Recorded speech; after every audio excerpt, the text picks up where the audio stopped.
process, academic process, juga in the prodi sampai ke final year project. Saya kira ini yang dirancang di dalam kurikulum masing-masing prodi, dan ada kerangka atau ada komponen multi aktivitas enrichment courses yang saya kira bagaimana mahasiswa ini bisa menggunakan komponen itu, ruang itu untuk bisa menyalurkan passion, minat, dan juga ini yang mungkin sering disampaikan oleh Pak WR1 juga bagian dari kerangka flexibility learning atau personalized learning. Nah, ini yang mungkin menjadi tantangan kita bersama, bagaimana mengarahkan para mahasiswa itu untuk memilih menu-menu enrichment courses, termasuk juga pilihan nanti MBKM yang bisa mendukung minat karir dari para mahasiswa kita. Nah, karena itu saya kira dengan diterapkannya kebijakan MBKM, kita juga mengenal istilah dosen penggerak, yang kalau di IPB saya kira dosen penggerak ini diidentikan dengan dosen pembimbing penggerak, begitu ya, yang mungkin sudah dibagi oleh program studi masing-masing untuk mahasiswa dari sejak tingkat 1 sampai nanti lulus. Nah, tentu peran dan fungsinya diharapkan para dosen penggerak, pembimbing penggerak itu bisa membantu mahasiswa itu merancang portofolio dari mulai masuk hingga lulus. Nah, ini dengan IPB mendapatkan hibah program kompetisi kampus merdeka, salah satu program institutional support program itu adalah ada semacam satu sistem yang nanti dikembangkan, workforce analysis. Kita lagi bekerja sama dengan Microsoft dan LinkedIn, itu bagaimana nanti memetakan future job landscape dan juga future skill yang dibutuhkan. Nah, informasi ini nanti akan bersifat real time, dan itu juga bisa menjadi salah satu pegangan nanti bagi para dosen untuk mengarahkan para mahasiswa kira-kira landscape karir ke depan itu seperti apa, skill-skill apa yang dibutuhkan, dan itu yang harus dirancang mulai dari mahasiswa IPB itu masuk di tingkat 1. Terus bagaimana juga membantu mahasiswa menyalarkan minat dan bakatnya untuk meningkatkan kemampuan akademik, termasuk juga peran dan fungsi dosen pembimbing gerak adalah bagaimana memberikan pertimbangan yang berkaitan dengan menu pembelajaran, baik wajib, pilihan yang dapat diambil atau dikonstruksi ya pada rancangan studi setiap semesternya, dan juga yang paling penting adalah bagaimana membantu mahasiswa menggunakan kemerdekaan belajarnya dengan memahami journey ketercapaian learning outcome sesuai dengan program studi, termasuk pilihan dan juga bentuk kegiatan pembelajaran MBKM di luar kampus.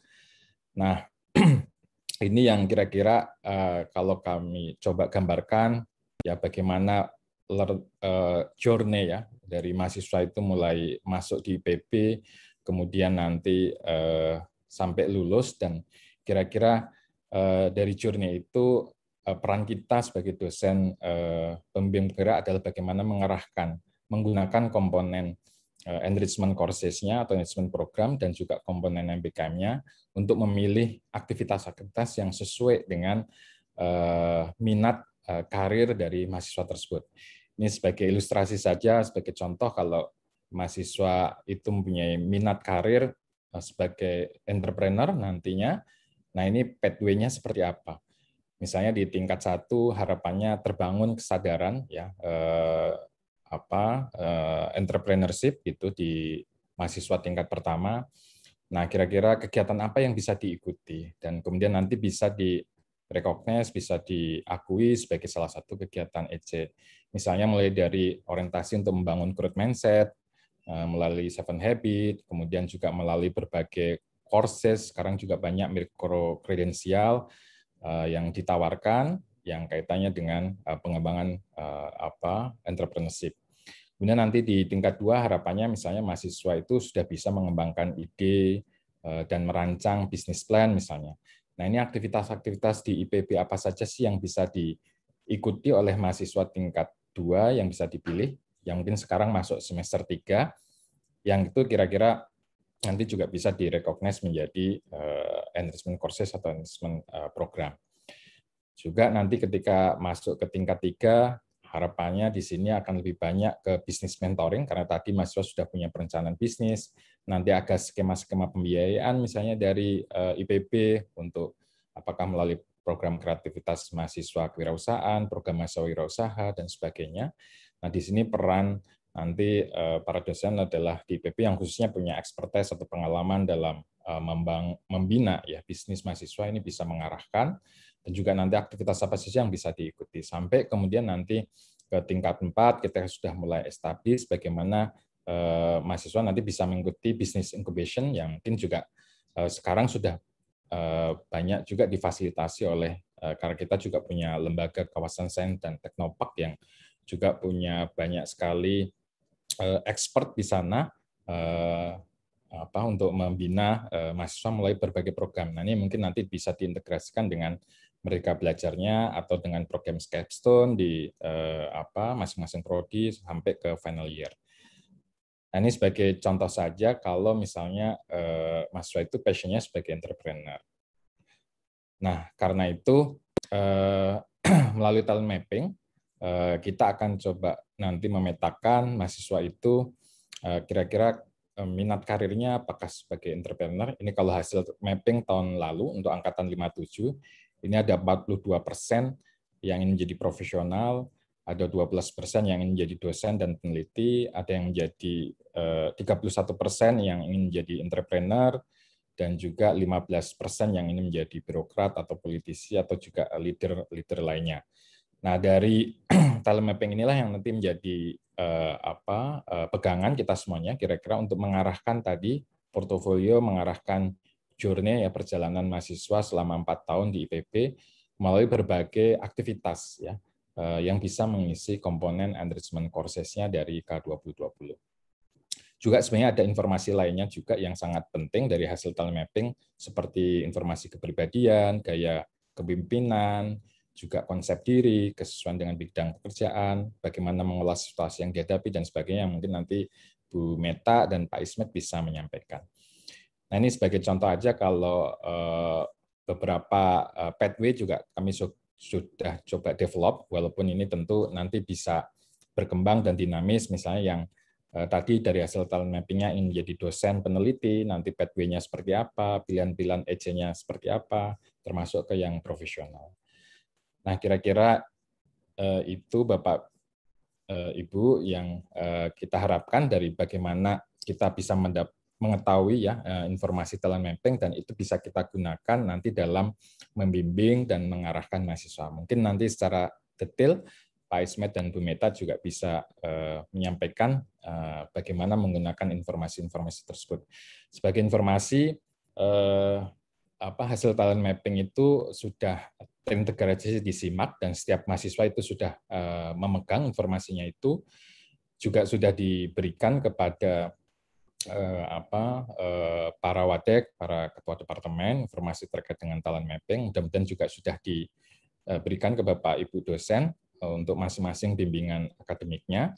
Dan untuk perkuliahan semester 3 nanti, itu kalau Bapak Ibu sebagai pengajar, tim teaching, untuk kalau masuk ke kelas, nanti bisa dilihat. Jadi kelas yang diajarnya itu juga sudah ada profilnya.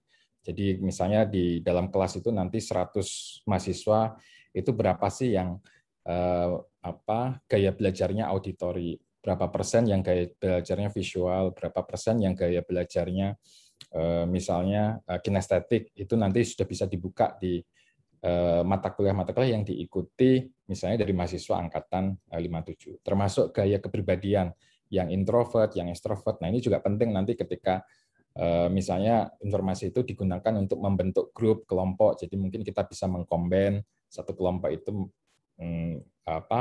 ada yang terdiri dari introvert dan juga extrovert dan juga yang kepribadian yang lain. Saya kira itu nanti akan pembelajaran jadi akan lebih menarik dan juga bisa lebih presisi.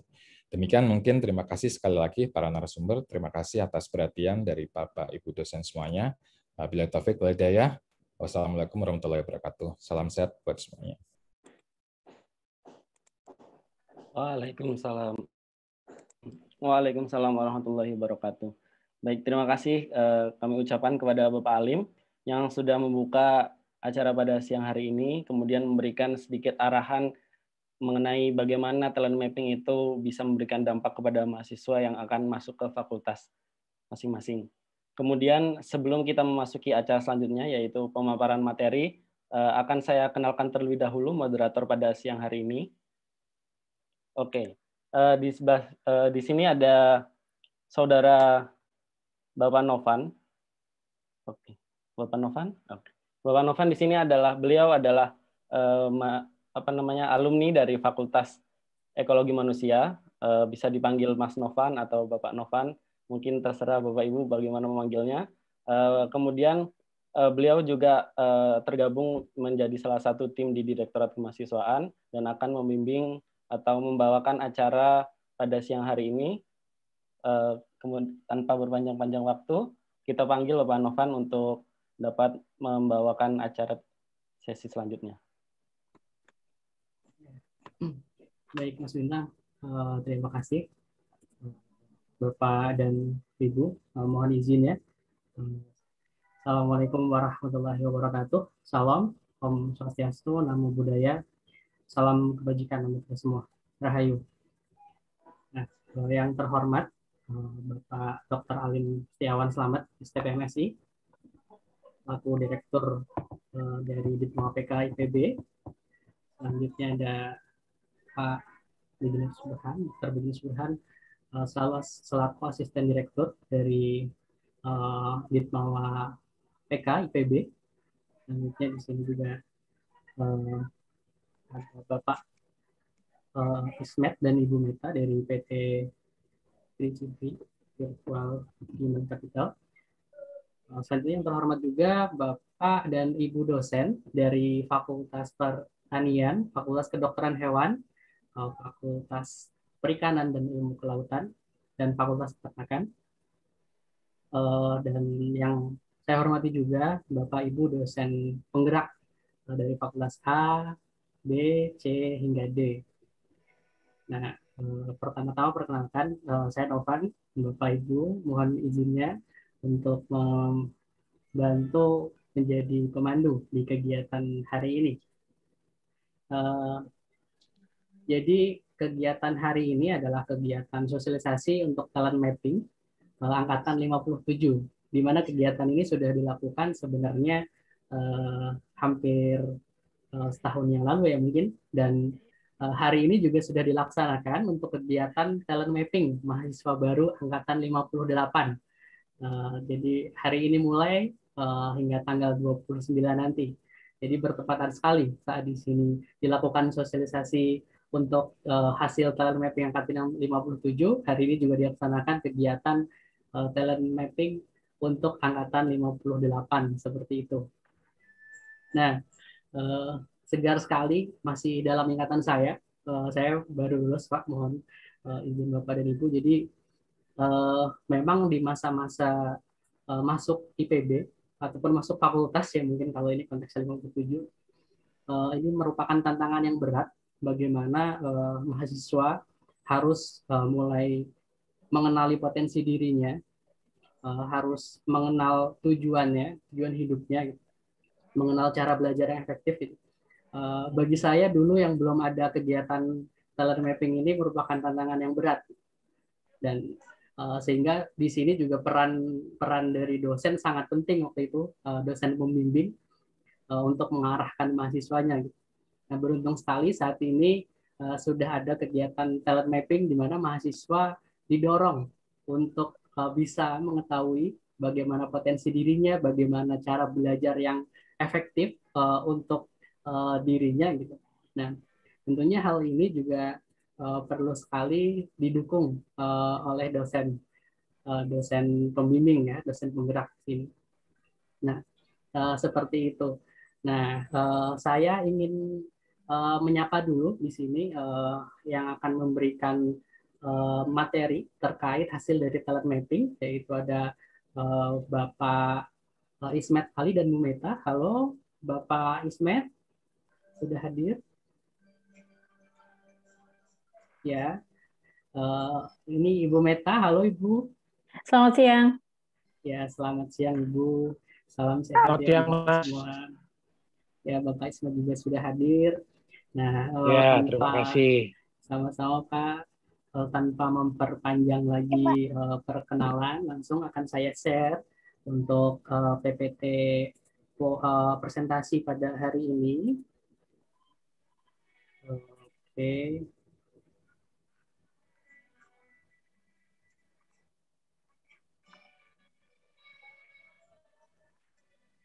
Nah, Bapak Ismet Ali merupakan sekarang Master Coach di PT 3GV Human Capital.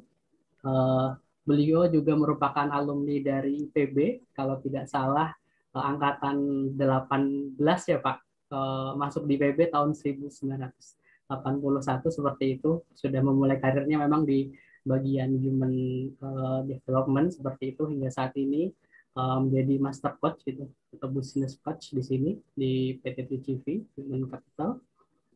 Dan yang kedua hari ini Pak Ismet akan ditemani oleh Ibu Meta Paramita, PSI CBA, CPTB.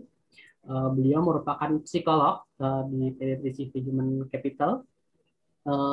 Dan kedua Bapak dan Ibu ini yang akan membantu kita untuk mengenali Bapak Ibu untuk membantu Bapak Ibu dosen mengenali mahasiswanya lebih dalam lagi seperti itu, khususnya untuk angkatan 57. Baik, langsung saja saya langsung perkenankan untuk Bapak Ismet dulu atau Ibu Meta dulu yang akan mulai penjelasan. Saya dulu Mas Novan. Silahkan. Oke, untuk Ibu Meta, Ya. waktu dan tempat saya persilahkan. Ya, terima kasih. Assalamualaikum warahmatullahi wabarakatuh. Selamat siang kepada Bapak Ibu Dekan, Wakil Dekan, Guru Besar IPB yang hari ini ikut hadir, Bapak Ibu dosen penggerak, selamat siang, salam sehat selalu. Kali ini kami diberi kesempatan untuk berkenalan dengan Anda semua. Kalau lihat di sini partisipannya ada 126 orang berarti ya, kalau dikurangi dengan kami 2 orang. Luar biasa silaturahimnya. Karena di kami sebagai konsultan SDM itu punya jargon, 1 hari kami harus ketemu dengan orang baru. Jadi kalau 360 hari, maka kita harus ketemu dengan 360 orang yang baru, yang insya Allah orang-orang itu selain memperpanjang usia kita, juga memberikan banyak manfaat. Kalau dalam hal bisnis, berarti mereka juga bisa memberikan proyek buat kami. Tapi kalau untuk IPB, khususnya Pak Ismet Ali, bertemu dengan 126 orang partisipan yang hadir hari ini, Bapak Ibu dosen IPB semua, itu seperti pulang ke rumahnya kembali, kayaknya Mas Novan ya. Reuni lagi Pak Ismetnya ya. Jadi Pak Ismet itu dulu angkatan 16, sosek, yang kata Pak Ismet sudah memisahkan diri atau meleburkan diri menjadi fem dan fema ya, kalau tidak salah. Soseknya sudah menghilang. Baik, pada kesempatan siang hari ini saya sebagai psikolog sangat-sangat memohon kepada Bapak Ibu semuanya pada saat nanti kami memberikan penjelasan mengenai hasil talent mapping 57, mohon tidak formil, monggo silahkan, atau bahasa Bogornya mangga silahkan diskusi apa yang Bapak Ibu sudah hadapi selama 1 tahun ini bersama dengan para mahasiswa 57, sehingga itu yang akan memperkaya kita semua untuk bisa mendampingi mahasiswanya. Nah, saya di sini akan dibantu oleh Mas Novan sebagai asisten sorot yang akan mencet-mencet presentasinya ya Mas Novan ya. Dan presentasi ini bisa Bapak Ibu dapatkan nanti di-share dari Ditmawa ya. Jadi Bapak Ibu bisa simpan supaya Bapak Ibu bisa nanti mendapatkan panduannya manakala Bapak Ibu dosen penggerak mendapatkan hasil dari mahasiswa tersebut, kemudian harus memaknainya, kemudian harus membaca hasilnya. Nah, ini bisa menjadi panduan. Baik. Seperti yang tadi disampaikan oleh Pak Alim, bahwasanya talent mapping ini memang menggambarkan potensi diri dalam hal bakat, minat, dan karir daripada mahasiswa. Di dalam hasilnya juga kami sampaikan ada saran pengembangan diri untuk mereka bisa meningkatkan kompetensi manajerialnya. Karena dengan IPB memfasilitasi pembelajaran, maka mahasiswa yang baru masuk, yang seperti tadi Mas Novan sampaikan, betapa beruntungnya ya, mereka didampingi mulai dari awal sampai dengan nanti akhir oleh para Bapak Ibu dosen penggerak, supaya para mahasiswa baru ini bisa menggapai target karirnya selama kuliah. Selain juga mereka didampingi selama 4 tahun, kalau tadi Anda melihat hasil presentasinya Pak Alim, bahwa setiap tahun itu sudah ada roadmap-nya. Kalau saya mau jadi entrepreneur, maka tahun pertama saya harus melakukan apa. Kalau saya mau jadi birokrat atau nantinya pengen jadi bupati, gubernur, karena banyak sekali mahasiswa IPB, terutama dari Fakultas Kehutanan, yang pengen jadi gubernur atau bupati. Ada juga yang dari Fakultas Peternakan pengen jadi menteri peternakan. Mereka mau bikin satu kementerian baru, selain Kementerian Pertanian, mereka mau bikin Kementerian Peternakan. Nah, kalau mereka nanti mau jadi birokrat atau politisi, mereka sudah tahu dari roadmap yang tadi disampaikan Pak Alim, di tahun pertama mereka harus melakukan encourage apa, tahun kedua, ketiga, dan keempat. Sehingga luar biasa IPB dalam mendampingi mahasiswanya mulai dari masuk sampai dengan mereka selesai. Baik Mas, next-nya. Nah, yang perlu saya sampaikan di sini adalah kepada Bapak Ibu dosen penggerak semua, instrumen dari talent mapping. Di luar sana memang banyak instrumen talent mapping atau bahkan ada satu saja talent mapping test. Tetapi kalau di sini kami menyebutnya analisa potensi diri, bahasa kerennya adalah talent mapping atau pemetaan bakat. Di dalam instrumen ini kami menggunakan kombinasi dua hal, yaitu industrial test dan psychological test. Industrial test kami ingin melihat bagaimana proyeksi masing-masing individu ketika mereka memilih karir. Di IPB kami ada 4 pilihan karir untuk mereka, ada yang profesional, ada yang birokrat, ada yang peneliti atau dosen, dan satu lagi adalah profesional. Nah, kalau Bapak Ibu lihat di materi ini, maka yang seperti tadi disampaikan Pak Alim, ada beberapa aspek yang kami ungkap di sini. Yang pertama adalah pengelolaan informasi pembelajaran. Jadi model belajarnya nanti akan kelihatan apakah mereka masuk dalam kategori auditory, visual, atau kinestetik. Hal ini yang akan membantu Bapak Ibu dosen penggerak juga pada saat mendampingi mereka kuliah, juga pada saat di luar kuliah. Setiap mahasiswa itu punya karakteristik bagaimana yang auditory berbeda dengan visual dan kinestetik. Nanti saya akan jelaskan satu persatu. Kemudian yang kedua, bagaimana aspek ketika mereka menghadapi situasi. Anak-anak sekarang itu sangat-sangat mudah untuk menghadapi situasi yang berkaitan dengan sosial media. Saya sampaikan di sini contohnya, pada saat mereka ditanya, apakah kekurangan yang Anda miliki? Mereka bisa sangat mudah mengatakan bahwa saya sering merasa insecure, saya sering merasa mood swing, dan saya sering merasa depresi. Bagi kami orang psikologi, kaget Pak, Bu, mendengar ketiga kalimat itu. Dan itu disampaikan tidak 1-2 orang. Karena di pakemnya psikologi, kalau dia menyadari bahwa dia punya depresi, dia insecure, itu mengarahnya sudah ke gejala penyakit jiwa. Nah, ternyata ketika ditelusuri kembali, jawaban dia pada pertanyaan selanjutnya, yang dia masuk insecure itu adalah ketika dia tidak berada atau terlibat bersama dengan rekan-rekannya di dalam sebuah sosial media. Nanti Pak Ismet akan sampaikan kenapa itu bisa terjadi. Nah, kemudian dari pengelolaan situasi yang dihadapi ini juga berkaitan dengan bagaimana interaksi dengan lingkungan belajar yang membuat mereka akan menjadi mahasiswa yang adaptif. Kalau kita sinkronkan dengan jargon dari IPB, dalam hal ini adalah Pak Rektor, bagaimana mahasiswa itu bisa menjadi agile learner, lincah, Jadi mau Bapak Ibu dosennya seperti apa, materinya bagaimana, kemudian banyaknya tugas yang harus mereka kerjakan, mereka lincah dalam menghadapi situasi itu. Nah, yang berikutnya adalah analisa konsep diri. Di analisa konsep diri, memang mereka diminta untuk menceritakan siapa diri mereka, baik background pendidikannya, background keluarganya, bahkan sampai pekerjaan Bapak Ibunya.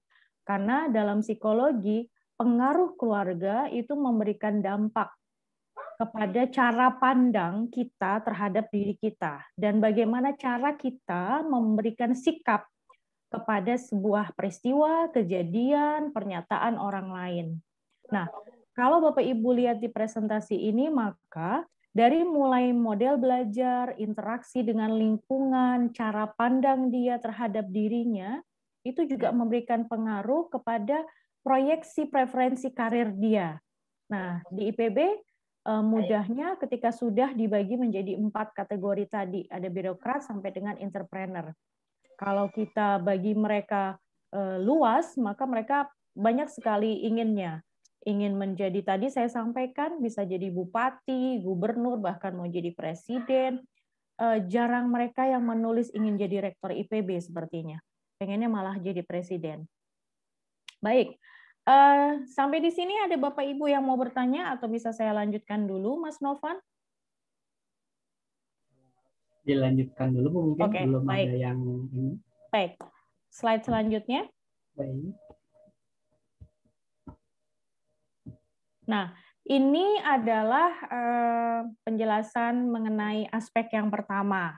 Jadi ketika Bapak Ibu dosen menerima hasilnya, maka di hasil laporan tersebut yang pertama kita bahas adalah aspek 1, yaitu pengelolaan informasi pembelajaran. Terbagi menjadi 3, auditori, visual, dan kinestetik. Kalau Bapak Ibu baca di sini, auditori itu memang mereka yang mengandalkan pendengaran untuk bisa memahami, mengingat sebuah informasi. Sehingga manakala Bapak Ibu dosen berhubungan dengan mereka atau mendampingi mereka yang masuk kategori auditori, memang lebih banyak meminta mereka untuk mendengar kemudian mencatat. Mereka bukan tipe yang senang dengan data, yang senang dengan mungkin grafik, dengan hitungan, itu jarang. Beda dengan visual, visual mengandalkan penglihatan untuk mengamati, menggambar, mendemonstrasikan, membaca, dan mereka senang sekali hal-hal yang berhubungan dengan warna, dengan video. Sehingga saat ini memang Bapak Ibu dosen ketika mengajar melalui online itu harus penuh dengan kreativitas ketika berurusan dengan mahasiswa yang kategorinya visual.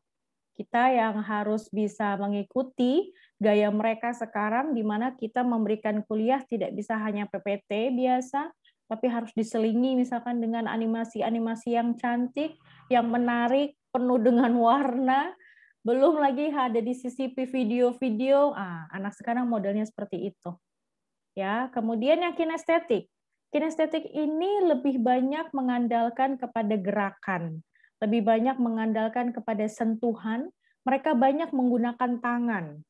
Sehingga mahasiswa dengan karakter kinestetik biasanya lebih nyaman untuk mendapatkan tugas yang sifatnya tidak menulis, yang sifatnya tidak memberikan data-data, tapi minta mereka untuk presentasi, minta mereka untuk membuat mungkin model atau market kecil.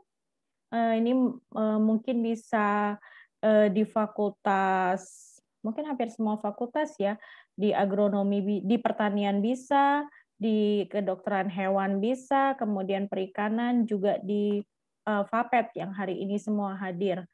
Sehingga minta mereka ketika presentasi bikin model-model.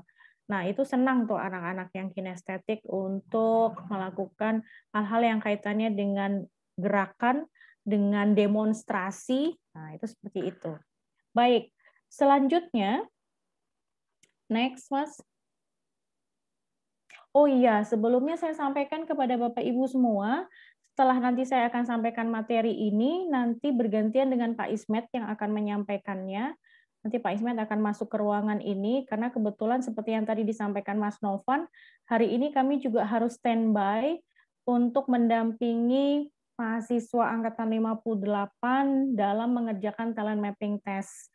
Jadi ketika mereka mengerjakan, kami tidak meninggalkan begitu saja, kami tetap mendampingi terus, manakala mereka ada kendala atau hambatan dalam mengerjakannya. Jadi nanti saya dengan Pak Ismet gantian, tapi saya tetap akan standby untuk Bapak Ibu semua, kita bisa diskusi.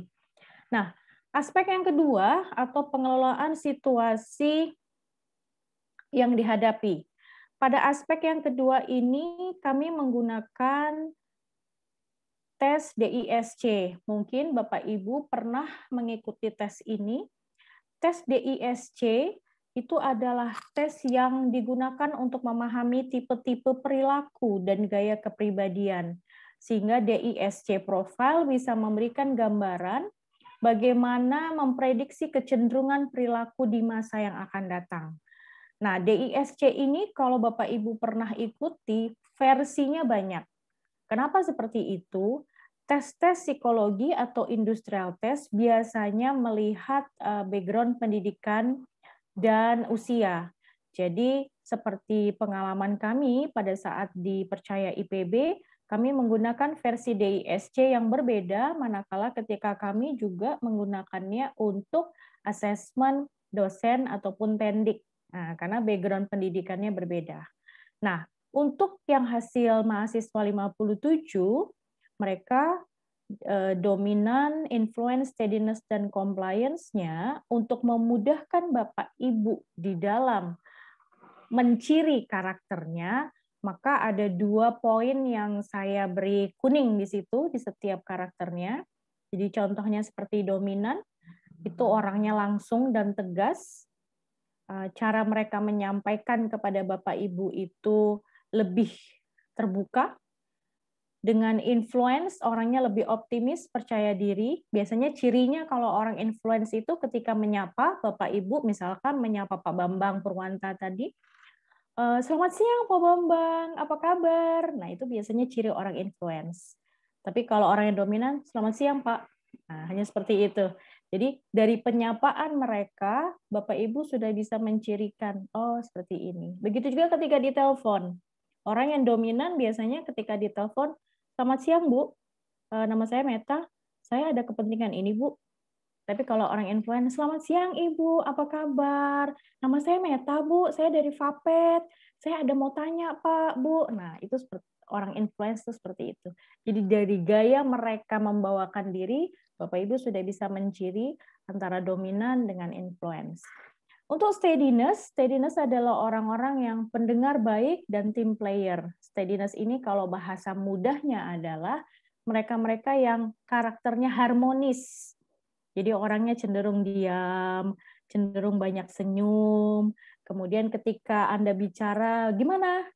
Iya kan? Iya Bu. Gitu. Menurut kamu gimana? Oh baik. Gitu. Jadi mengikuti situasi yang ada. Karena tadi mereka karakternya adalah harmonis. Tidak terlalu pengen ada konflik, tidak terlalu pengen kelihatan menonjol. Nah, itu steadiness. Kalau orang compliance, itu ciri besarnya adalah akurat dan analitis. Karena memang orang-orang compliance ini adalah mereka yang masuk kategori setiap yang disampaikan itu harus didukung dengan fakta dan data. Jadi berbicara atau berhubungan dengan orang compliance, biasanya mereka akan mengatakan, baik Pak, saya akan kerjakan tugas dari Bapak Ibu berkaitan dengan ini, maka nanti harus begini ya Pak, karena akan begini, maka menjadi ini. Nah itu biasanya mereka seperti itu modelnya. Baik, next Mas Novan.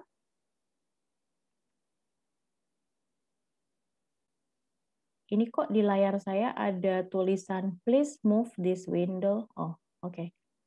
Sudah hilang. Baik, untuk yang selanjutnya aspek ketiga. Di dalam laporan itu juga ada aspek ketiga, yaitu kreativitas dalam bersikap. Nah, kreativitas dalam bersikap ini kami dapatkan dari hasil gambar, Bapak Ibu. Jadi, talent mapping test yang kami berikan kepada mahasiswa IPB tahun 57 juga untuk mahasiswa baru yang sekarang tahun 58 Ada 5 subtes. Tes yang pertama itu mengenai konsep diri, sifatnya tertulis. Tes yang kedua, 3 dan 4 itu adalah pilihan. Dan tes yang kelima adalah menggambar. Nah, dari tes kelima atau menggambar ini akan kelihatan potensi kecenderungan kreativitasnya di dalam bersikap. Kami mengkerucutkan menjadi 4, di mana setiap anak akan tertulis dalam laporannya ketika kreativitasnya muncul itu pada saat dia bisa 1, merespon masalah dan tantangan baru, atau ketika dia harus merespon perubahan dan kecepatan lingkungan, atau juga pada saat dia harus merespon adanya peraturan dan prosedur, dan yang keempat, kreativitas dalam bersikap bisa muncul ketika dia harus berinteraksi atau mempengaruhi orang lain. Jadi kami kerucutkan menjadi 4, di mana masing-masing mahasiswa IPB itu terkategori masuk di situ. Next, Mas. Aspek yang keempat, pola komunikasi. Ini juga sama, kami dapatkan dari hasil gambar. Di dalam pola komunikasi banyak sekali ragamnya, Bapak Ibu.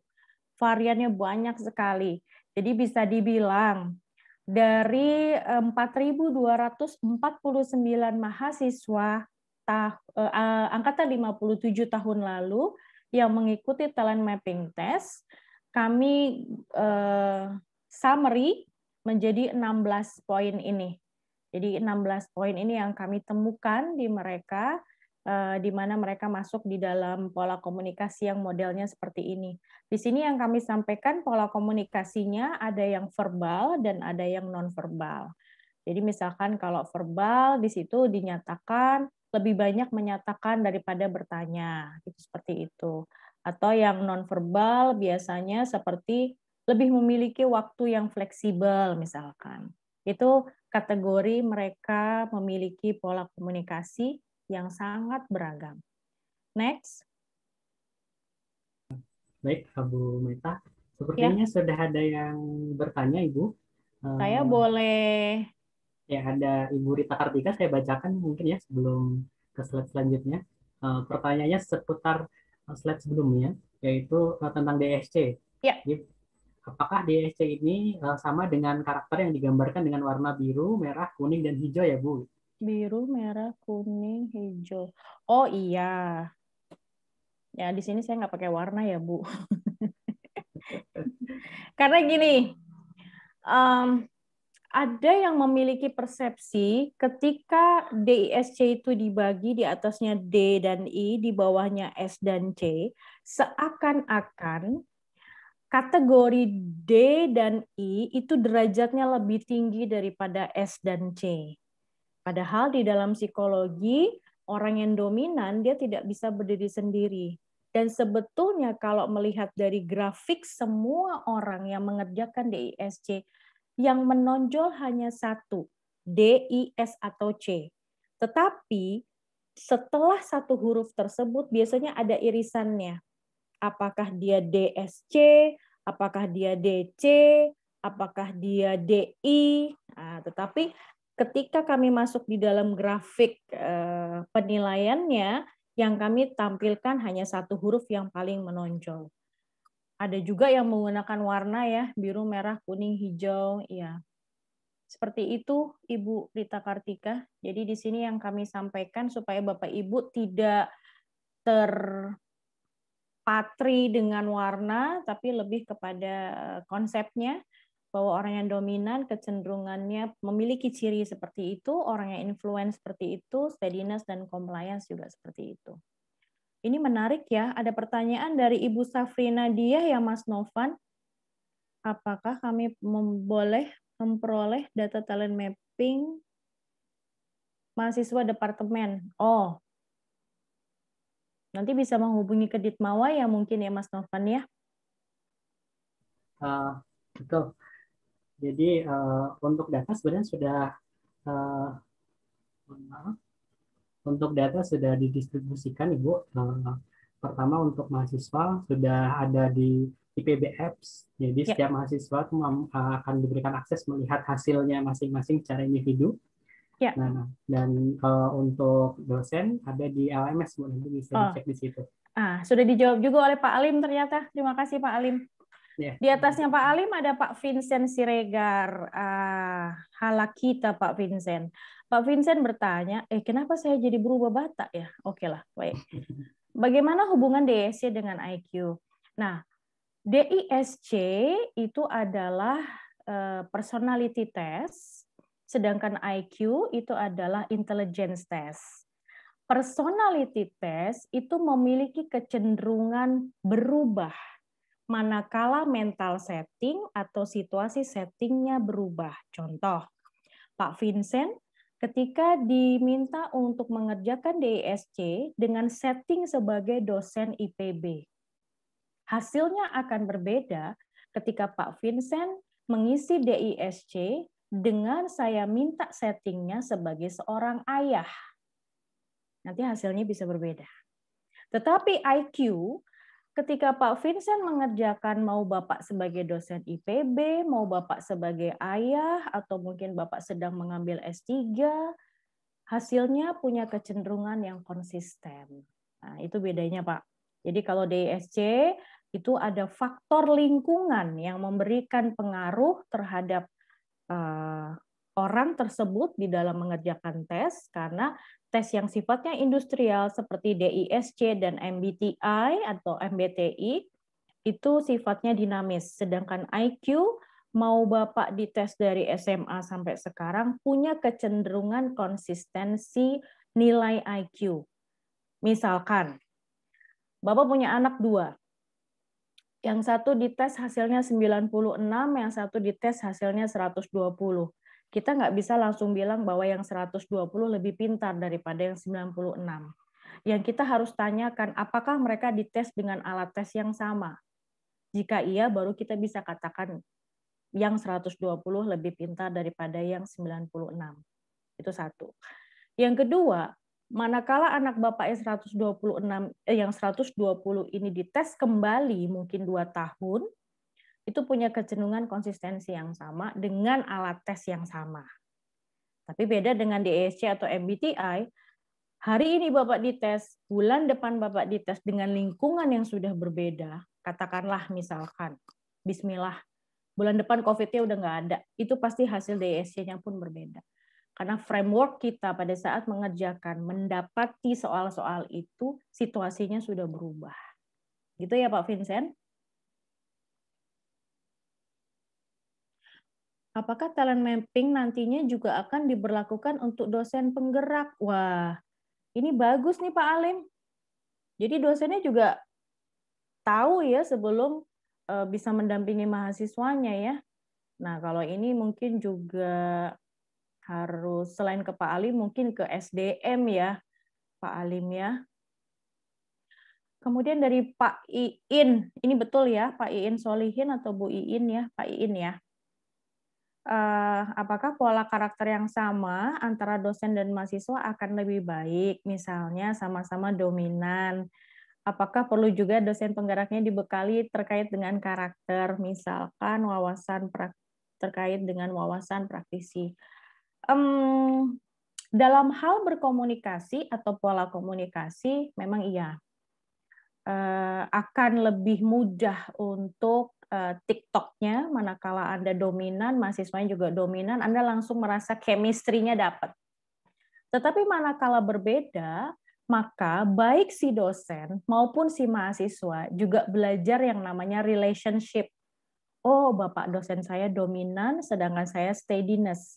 Gimana ya caranya menghadapi Bapak dosen saya yang dominan? Atau Bapak Ibu dosen yang dominan ketika menghadapi mahasiswa yang steadiness, Bapak Ibu dosen juga jadi punya empati yang lebih ketika, oh mahasiswa saya nggak bisa dibentak, mahasiswa saya nggak bisa dikasih suara yang keras, mahasiswa saya nggak bisa dikasih intonasi suara yang kasar, misalkan, tugas kamu belum selesai ya? Kaget dia langsung, iya Pak, belum Pak. Tapi ditanya, Mas, tugasnya gimana? Itu bicara dengan orang yang steadiness. Jadi bisa keduanya Pak, bisa dapat chemistry cepat, yang kedua bisa saling belajar bagaimana berrelationship, juga membangun empati. Fingerprint. Pak Bambang, begini, saya cerita berdasarkan pengalaman teman ya Pak Bambang. Ada teman yang melakukan tes anaknya dan di situ disampaikan bahwa anaknya punya kecenderungan menjadi artis dari hasil fingerprint. Tetapi akhirnya tidak bisa jadi artis karena kebetulan suaminya teman saya itu tidak membolehkan anaknya di rumah untuk menyanyi dengan suara yang keras. Jadi fingerprint itu bisa dipakai ketika hasilnya kita bisa implementasikan. Misalkan kalau di situ dinyatakan bahwa dia harus jadi artis, maka kita wadahi dia untuk jadi artis. Apakah dia mau nyanyi, apakah dia mau main gitar, atau apa. Untuk menilai aspek kepribadian, fingerprint itu termasuk di dalam industrial test, bukan psychological test. Bedanya apa? Di dalam psychological test, kami tidak pernah menggunakan hanya satu tes untuk menilai kepribadian seseorang. Karenanya, kami menggunakan beberapa subtes. Sehingga manakala pada satu subtes itu terjadi rejection atau penolakan oleh si pengisi tes terhadap beberapa pernyataan di dalam tes, kami masih bisa melakukan penilaian. Misalkan juga, pada saat dia mengerjakan tes tersebut terjadi inkonsistensi, sehingga tidak bisa diinterpretasi, kami masih bisa menggunakan tes yang lain. Tetapi kalau hanya satu tes, Pak, biasanya itu sifatnya industrial test. Dikerjakan dengan sangat mudah, sangat cepat, dan hasilnya cenderung global. Yang artinya orang ke-1 dengan mungkin pengulangan orang ke-100 akan memiliki hasil yang sama. Gitu ya, Pak. Lanjut ya, Mas Novan. Halo. Saya? Ya, Bu. Baik. Saya kira saya sendiri. Saya lanjutkan dulu ya, Bapak Ibu. Nanti pertanyaan dan diskusinya menarik banget. Karena memang ini, kalau kita bicara personality orang ya, 4.249 mahasiswa Bapak Ibu yang ikut tes tahun lalu, memang jadinya kita bicaranya banyak ya, karena unik. Nah, aspek yang kelima, saya lanjutkan dulu. Aspek yang kelima ini interaksi dengan lingkungan pembelajaran. Kami menggunakan MBTI di sini. Jadi MBTI atau MBTI ini adalah tes yang mengukur kepribadian. Ini yang tadi saya sampaikan ya Pak Bambang, bahwa di ISC mengukur kepribadian, MBTI mengukur kepribadian, kemudian tes menggambar juga mengukur kepribadian. Yang nanti hasilnya akan di-alignment atau diinternalisasikan, disinkronkan untuk bisa mendapatkan hasil atau dinamika psikologis dari setiap orang. Jadi di MBTI ini Anda akan mengetahui ada 16 kategori kepribadian dan masing-masing punya huruf yang berbeda-beda. Di sini ada yang E, kalau E itu berarti energi dia itu ekstrovert, ada juga yang dapat I atau introvert. Kalau yang dapat sensing, bagaimana dia mengelola informasinya, sensing itu dengan akal, kalau intuisi itu berdasarkan firasat. Kemudian decision, pada saat dia mengambil keputusan, ada yang thinking atau berpikir, ada yang pakai feeling. Kemudian lifestyle-nya ada yang judging, yaitu dia membuat sebuah penuntutan. Penuntutan bukan dalam hal yang negatif di sini, tapi misalkan kalau dia diminta A, maka dia akan bertanya kenapa A. Ada yang perceiving atau nerima. Kamu disuruh A, maka dia bilang, oke, saya akan kerjakan A. Sehingga dari MBTI ini kita bisa pahami perilaku baik diri sendiri dia maupun dia di dalam sebuah tim. Kita bisa dapatkan juga bagaimana sikap dia, pola pikirnya, apakah objektif, kemudian penilaian dari masing-masing individu tersebut terhadap lingkungan pembelajarannya juga. Kita bisa melihat bagaimana dia di dalam situasi mendapatkan masalah dan memecahkan masalah, juga bagaimana potensi dia untuk meningkatkan hasil kerja dia. Kalau kita bicara tentang mahasiswa, maka bagaimana dia meningkatkan hasil belajar dia. Next, Mas, ini adalah 16 kategori MBTI-nya. Nah, Bapak Ibu nanti bisa lihat satu-satu, ada di situ kategorinya, siapa yang dapat apa, siapa yang apa. Kembali lagi, industrial test seperti DISC dan MBTI itu versinya banyak. Jadi mungkin Bapak Ibu juga pernah tes MBTI, hasilnya apa, ciri umumnya seperti itu. Kalau nanti dites dengan versi yang lain pasti berubah. Karena tiap versi itu punya background penggunaannya masing-masing. Jadi ada ENFJ, jadi 8 itu huruf depannya E atau ekstrovert, 8 kategori lagi huruf depannya I atau introvert. Di dalam psikologi, anak-anak yang masuk kategori introvert tidak sama dengan mereka tertutup dan tidak bisa bergaul. Nah, ini stigma yang perlu kita rubah bersama, bahwasanya orang yang introvert tetap bisa menjalin hubungan sosial, tetap bisa adaptif, tetapi pola mereka bersosialisasi, pola mereka menyesuaikan diri dengan lingkungan, pola mereka menjalin komunikasi dengan orang lain tidak seekspresif orang-orang yang masuk kategori ekstrovert. Nah, itu bedanya. Kemudian juga kalau di psikologi kami bedakan antara emosi dengan emosional. Jadi kalau emosi itu adalah luapan perasaan atau ungkapan perasaan seseorang. Jadi emosi di sini contohnya ada marah, ada tertawa, ada nangis, ada terkejut, ada jijik. Nah, itu semua emosi. Nah, sedangkan emosional baru berkaitan dengan bagaimana dia mengekspresikan kapan dia mesti marah, kapan dia mesti menyampaikan emosinya dengan lebih pas. Itu kami di psikologi membedakan antara emosi dengan emosional. Next, Mas.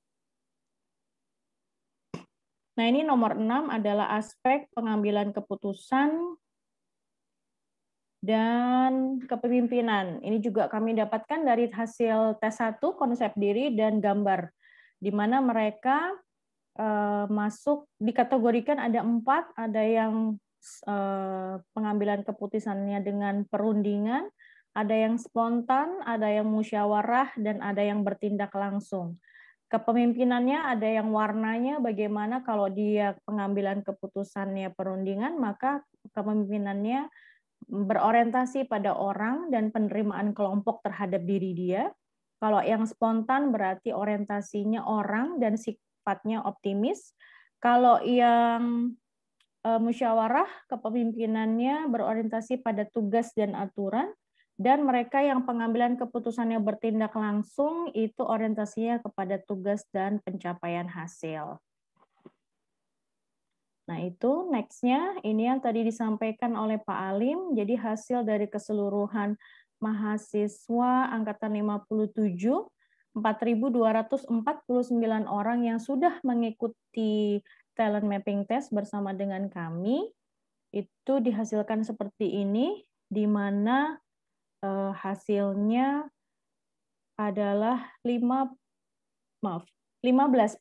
itu birokrat atau politisi, 31% entrepreneur, dosen peneliti 12%, dan profesionalnya 42%.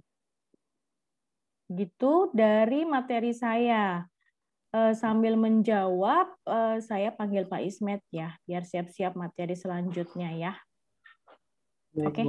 Oke, saya nggak akan kemana-mana, saya tetap akan ada, hanya saja saya pindah device, yang kebetulan device-nya kadang suka muncul gambarnya, kadang suka enggak, tapi karena sekarang saya sudah muncul mukanya di depan Bapak Ibu semua, jangan dilupakan muka saya, diingat terus, ya. Baik, sambil dipandu Mas Novan ya. Ya Bu, baik. Ini ada ini Bu, sudah ada 4 pertanyaan ya yang masuk sambil menunggu Ibu Mita memanggil Pak Ismet. Kita sambil menunggu, jadi silahkan untuk Bapak dan Ibu yang ingin bertanya langsung bisa via kolom komentar. Ya, selamat datang Pak Ismet. Selamat sore. Ya, selamat sore Pak. Ya. Ya, sehat Pak? Alhamdulillah. Tadi sedang jaga yang 58 dengan tim. Oh, ya baik Pak. Ini Pak sebenarnya ada beberapa pertanyaan untuk Bu Meta yang belum terjawab gitu. Mungkin bisa dibantu oleh Pak Ismet untuk menjawab ya. Bisa. Saya coba mana tuh? Ya, jadi pertanyaannya pertama, apakah konsep diri dan karakter diri bisa diubah atau berubah seiring penambahan pengetahuan dan pengalaman hidup? Terus bagaimana Pak kita itu sebagai dosen bisa mendampingi atau mengarahkan? Oke. Mungkin Bu Meta juga nanti akan tambahkan. Saya coba sedikit gambarkan. Konsep diri itu bisa berubah, Mas. Karena konsep diri, jadi kembali lagi setiap pribadi itu terdiri dari gen, pola asuh, dan lingkungan. Nah, konsep diri itu, kalau lingkungannya selama di IPB, itu betul-betul didampingi, kemudian diajarkan dengan 7 Habits, dengan bela negara, itu lingkungan. Nah, itu akan kuat dampaknya terhadap konsep diri.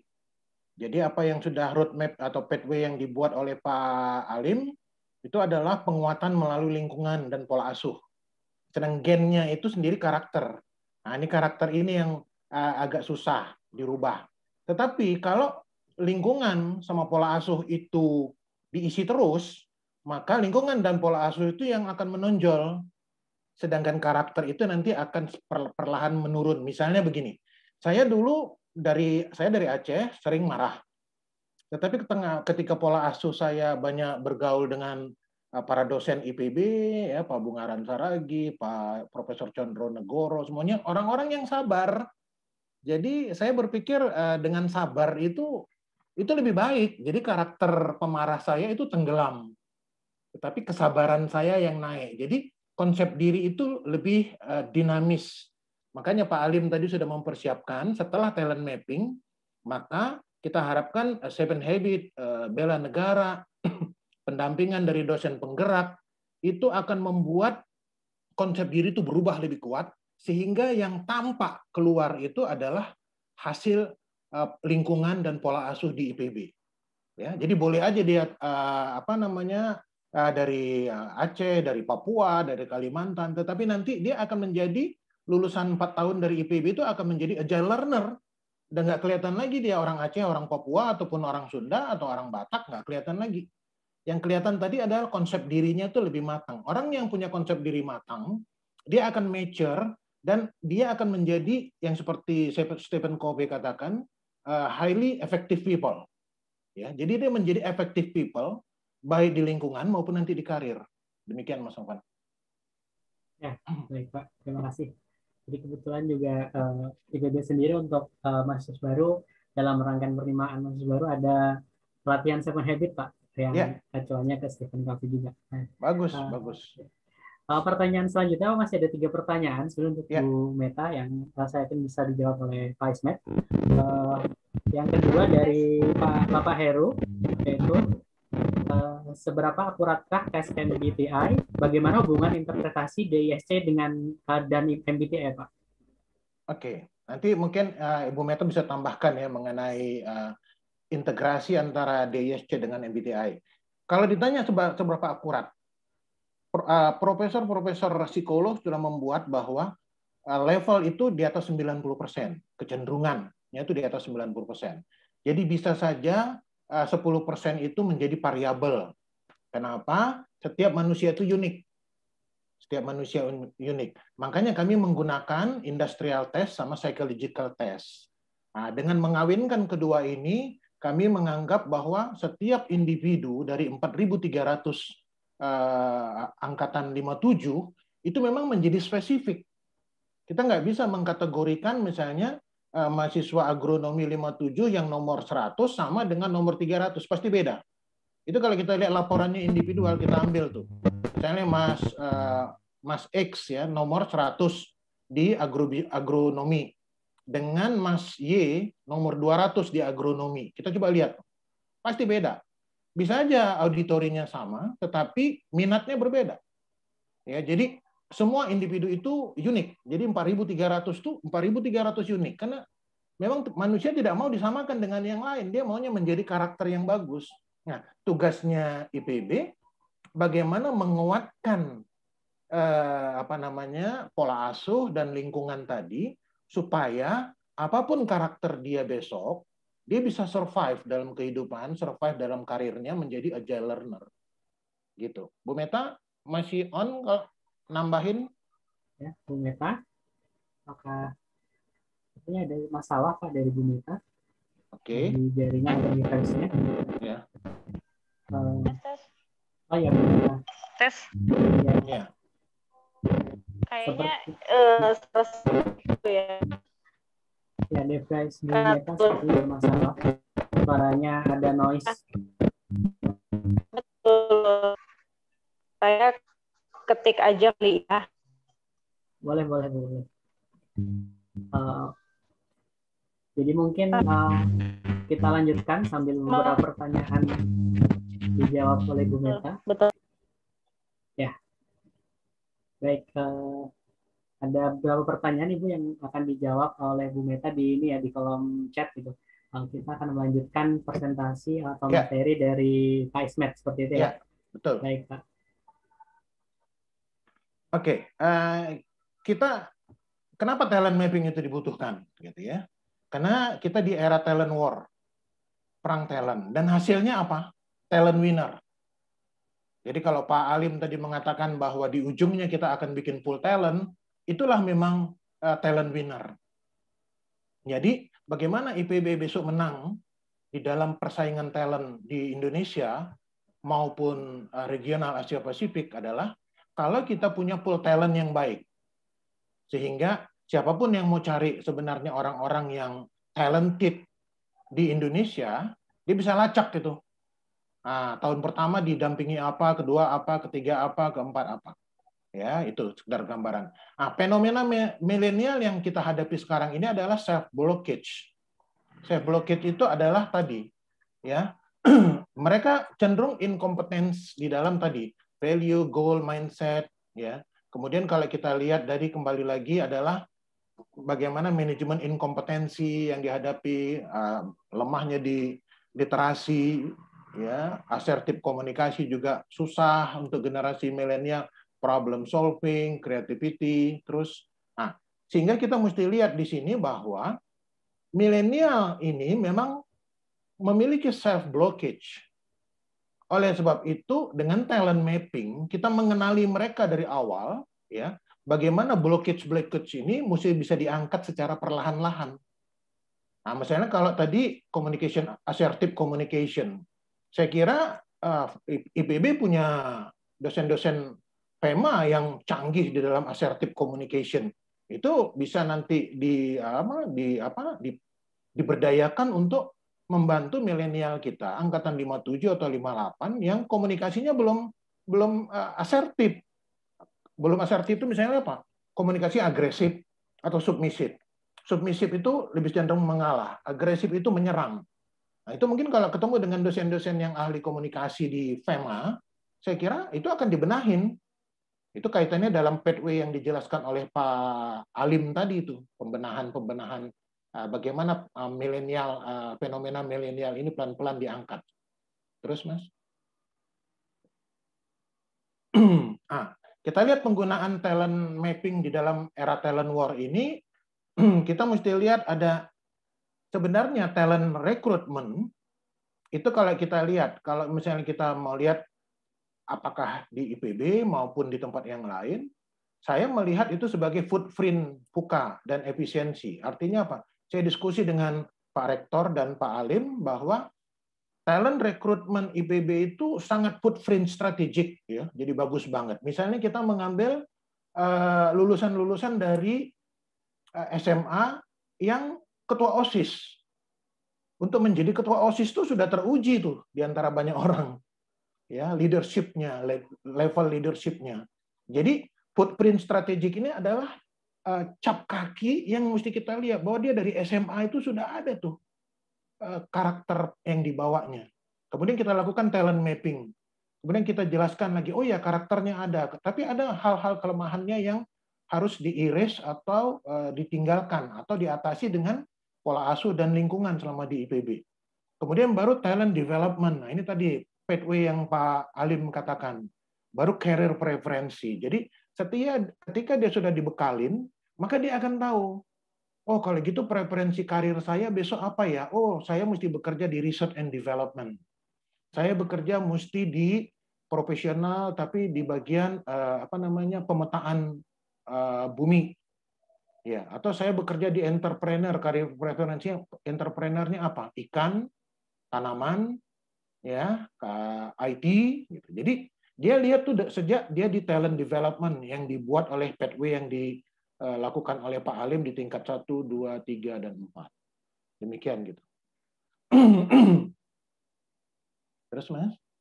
Nah, kegunaan daripada hasil talent mapping itu untuk proses pembelajaran adalah tadi. Kita mesti kasih tahu sama mereka bahwa mereka punya potensial. Mereka ada sesuatu raksasa yang di dalam tubuhnya dia. Ya. Ada sifat-sifat raksasa di dalam tubuhnya dia. Misalnya apa? Kalau dia menjadi penulis, ketika kita tahu ternyata ada alumni PEM tahun lalu yang pengen jadi penulis. Nah, itu potensial. Itu kalau dilatih besok menjadi penulis yang benar, dia mungkin akan menjadi penulis sehebat yang menulis Harry Potter. Ya, menjadi jutawan internasional gitu. Nah, kemudian kalau kita lihat di bawahnya, saya nggak kelihatan jelas presentasinya, Mas. Bisa dikecilkan dikit?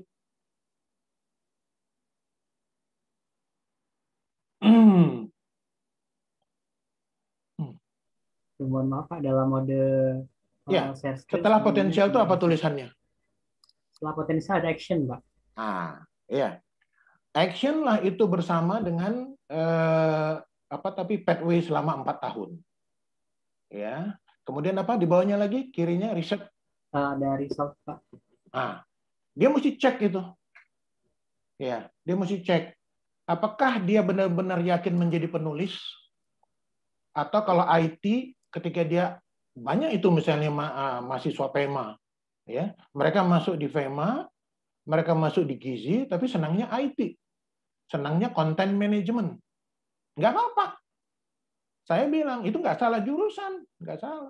Nah, tinggal nanti bagaimana potensial senang IT tadi dia gunakan untuk mengembangkan Gizi, ya kan? Kemudian melakukan riset. Oh iya, ternyata Gizi itu kalau bisa dimasukkan iklannya ke dalam webnya ibu-ibu, maka ibu-ibu akan bisa menangkap secara IT, dan kemudian dari situ dia nanti akan lihat, ternyata pilihan saya ini, talent saya ini bisa menghasilkan untuk orang banyak.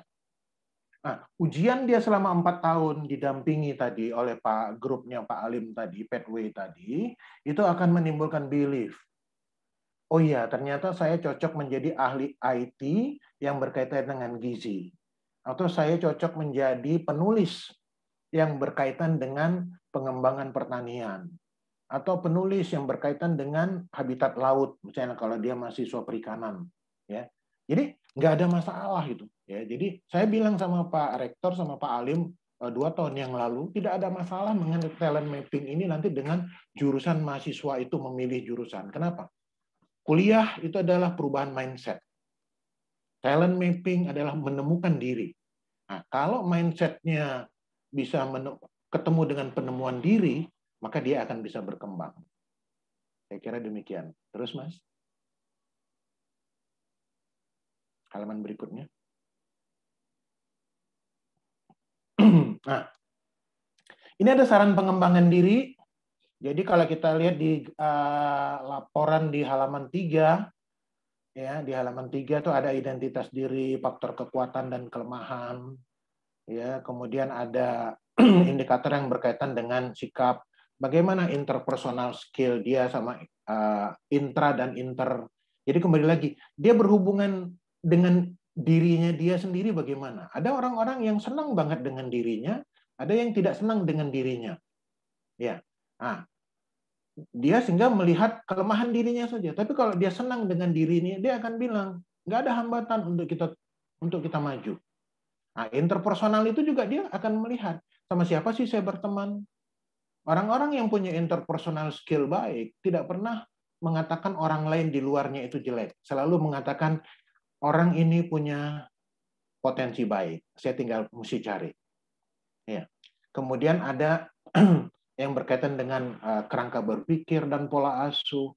Ada yang berkaitan dengan sistem nilai dan internal dan kontribusi. Ya. Ada risiko yang memungkinkan dan konsekuensi yang harus dia terima ketika dia memilih talent. Dia sudah tahu talent itu dan memilih karir tertentu, itu mesti dia tahu tuh risiko yang mungkin dan konsekuensinya. Jadi jangan istilahnya gini, talent saya penulis, ya, tapi saya nggak mau bekerja sendirian. Berarti menulisnya mesti menulis kelompok, berarti riset, bukan menulis fiksi. Tapi kalau dia mau menjadi penulis hebat seperti penulisnya Harry Potter, dia mesti bisa sendiri menganalisa, konsekuensinya memang harus bisa sendiri. Nah, beda dengan orang-orang marketing. Kalau dia memang memilih profesionalnya marketing, dia tahu juga risikonya orang marketing mesti ketemu orang banyak. Dari orang yang nggak dia butuhkan sampai orang yang dia butuhkan. Konsekuensinya apa? Waktunya mesti lebih banyak. Nah, dia time manajemennya mesti ada. Nah, jadi ada target karir, target pribadi, jangka menengah. Jadi kenapa saya bilang jangka menengah? Ketika dia sudah menemukan 4 tahun nanti di talentnya, dan dia 4 tahun mendapati roadmap pengembangan selama di IPB, maka dia akan jelas target pribadinya. Saya tamat nanti akan bekerja menjadi politisi. Misalnya, karena bakat saya memang mengelola orang, mengelola ide, mengembangkan harkat bangsa. Nah, dia mungkin aja akan memilih masuk di partai politik, walaupun istilahnya menjadi petugas di situ, karyawan di situ. Tapi jangka menengah dia mesti mikir, apakah saya aja dia harus anggota DPRD, DPR, atau DPR pusat. Jadi kembali lagi, dengan talent mapping ini kita bukakan jalan setiap orang. Dan setiap orang itu punya pendamping nanti, dosen penggerak selama di IPB. Gunakan itu, mahasiswa itu gunakan itu. Kemudian cari dan hitung segala macam risiko maupun konsekuensinya. Sehingga ketika tamat, sebelum tamat di IPB, saya berharap itu 3 bulan sebelum tamat di IPB, dia melamar ke berbagai perusahaan, itu insya Allah itu diterima. Karena apa? Dia cuma hanya satu. Biasanya talent itu, Mas Novi sama Bapak Ibu sekalian, itu milihnya cuma satu talent aja, satu job aja. Jadi kalau dia misalnya profesional, ya, dia profesional, dia milih menjadi misalnya operation manager. Dia akan melamar ke 10 perusahaan, yang dia lamar tuh hanya operation manager. Jadi dia nggak boleh melamar accounting, tidak boleh melamar menjadi politikus. Operation aja. Tapi operation di politik boleh, gitu loh. Tapi operation. Nah, begitu juga yang kaitannya dengan kalau kita jadi dosen. Kalau jadi dosen ya kembali lagi milih jadi dosen apa nih yang saya suka. Ya, apalagi sekarang dengan Merdeka Belajar dan kampus Merdeka itu tantangan untuk menjadi dosen menjadi seru banget. Ya, kreativitas itu menjadi sangat diperlukan. Jadi menurut saya memang tantangan yang besar besok itu pekerjaan itu adalah dosen dari MBKM. Ya, karena apa? Pengembangan mahasiswa yang akan datang itu sangat dinamis dan sangat variatif. Jadi dosennya juga harus lebih dari situ. Ada pertanyaan?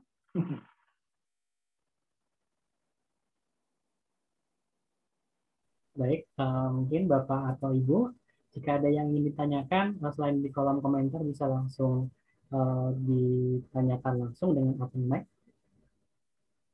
Saya persilahkan. Ada pertanyaan dari Pak Darmawan ya. Oh iya betul Pak. Untuk menjalankan hal-hal bagus sebagaimana disampaikan tadi, apa saja syarat-syarat minimal yang harus disiapkan oleh institusi sebesar IPB, jumlah mahasiswa dosen, baik dari aspek manajerial, sistematis maupun SDM-nya. Bagus. Pak, saya kasih tahu sedikit. Dengan talent mapping, maka kita harus mempersiapkan mahasiswa kita untuk menjadi agile. Itu dulu. Jadi kalau ditanya, talent mapping itu untuk apa sih? Saya selalu di halaman 3 kalau Bapak Ibu lihat, ya, setiap anak itu targetnya itu agile learner. Karena apa? Kalau agile, maka setiap mahasiswa itu akan haus dan lapar untuk mencari sumber-sumber pengetahuan, kompetensi untuk membekali dia. Sehingga sebenarnya walaupun Pak Alim mengisi pathway segala macam dalam 4 tahun itu, mahasiswanya harus rajin cari. Kalau memang itu ditemukan bukan di fakultasnya dia, ya dia minta izin ke fakultas. Misalnya begini, misalnya saya mahasiswa angkatan 57, perikanan. Tapi saya sangat senang IT, talent saya pengen menjadi content manager nantinya. Ya, mesti tanya sama anunya, Pak, ada nggak di perikanan yang bisa memfasilitasi saya untuk content management? Oh, ternyata enggak. Kita mesti berhubungan dengan MIPA. Kita mesti ketemu dengan orang IT di sana, Pak Dean misalnya. Ya, Pak Dean nggak sempat. Ada nggak anak buahnya dosen yang bisa menggarap? Jadi kembali lagi, belajarnya itu memang kalau Merdeka Belajar itu boleh saling silang. Ya, dengan talent management ini belajar saling silang. Ibaratnya mahasiswanya yang harus lapar. Nah, dosennya siap. Jadi nggak juga nanti Pak Dean mengatakan, Anda bukan mahasiswa saya, nambahin kerjaan saya. Nah, kembali lagi, ini mesti dibicarakan memang dengan Ditmawa. Ya, dibicarakan dengan Ditmawa, siapa yang bisa mengajarkan konten manajemen ini gitu loh. Nah, ini mesti dipelajari. Begitu juga yang senang dengan agro, Pak Darmawan. Orang-orang yang senang dengan agro, ya ada nggak dosen-dosen agro yang siap tadi memfasilitasi anak-anak FEM? Karena anak FEM ini jago menghitung BC ratio, ya, tetapi agronomik side-nya nggak belajar. Nah, dia kan mesti difasilitasi tuh.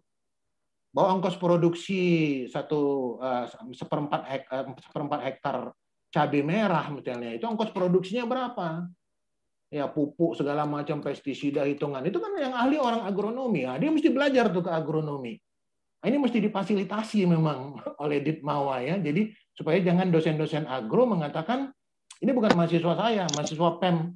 Kenapa masuk di FEM? Kenapa nggak masuk di agro? Itu nggak boleh. Begitu. Ya. Jadi Pak, kalau kita sediakan banyak, mungkin IPB juga mungkin akan kewalahan.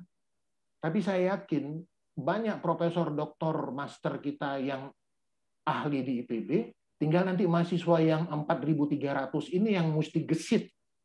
Ya, gesit mencari, tentunya memang harus difasilitasi oleh Ditmawa. Oke, bisa dapat hasil dari SIMAK, bisa ini Ibu. Ya. Kemudian ya, Pak Iskat ada yang resen tadi. Ya.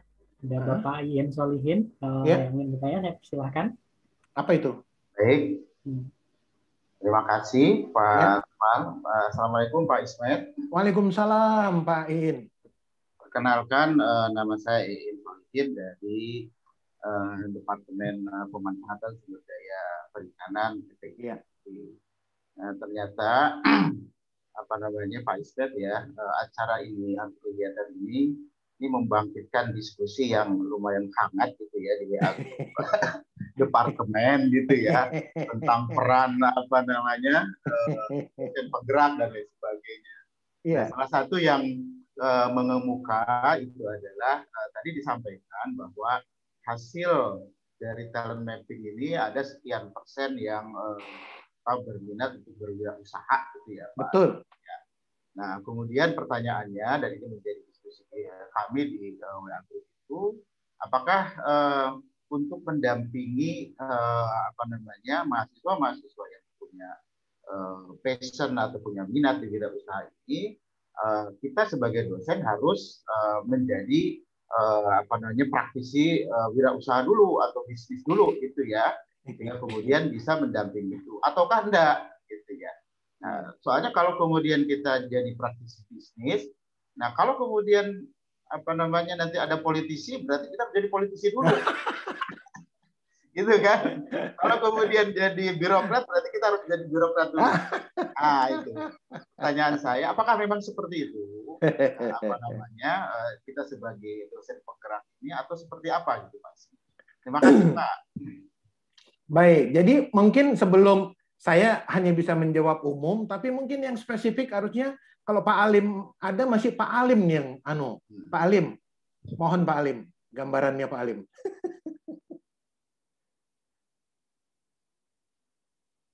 Atau Pak Beginner yang mewakili Ditmawa nih, coba. Karena kalau saya tadi lebih cenderung tadi Pak, bagaimana memberdayakan sumber daya yang ada di IPB. Gitu. Saya yakin tuh pasti ada, ya. Memang Bapak minta tadi spesifik banget, politikus, birokrat, ya. Itu sangat spesifik gitu ya. Jadi kami talent mapping ini kalau kami lihat tuh masih kepada pola pembelajaran, keputusan apa segala macam. Tetapi ketika masuk ke dalam pendampingan, karena Pak itu pendampingan itu tahap berikutnya tadi talent mapping, saya kira tadi Ditmawa harusnya kalau Pak Alim ada, ya Pak Alim. Pak Ismet, punten. Ya. Baru tadi terima telepon jadi. Tolong Pak Alim. Gimana Pak Ismet? Punten. Tadi ini Pak Solihin ada nanya. Pak Solihin nanya lagi aja Pak, biar Pak Alim dengar. Oke, Assalamualaikum Pak Alim. Waalaikumsalam Pak. Jadi berdasarkan hasil talent mapping itu kan ada petakan ya, untuk wirausaha sekian persen, untuk menjadi politisi sekian persen, untuk menjadi praktisi profesional di perusahaan sekian persen.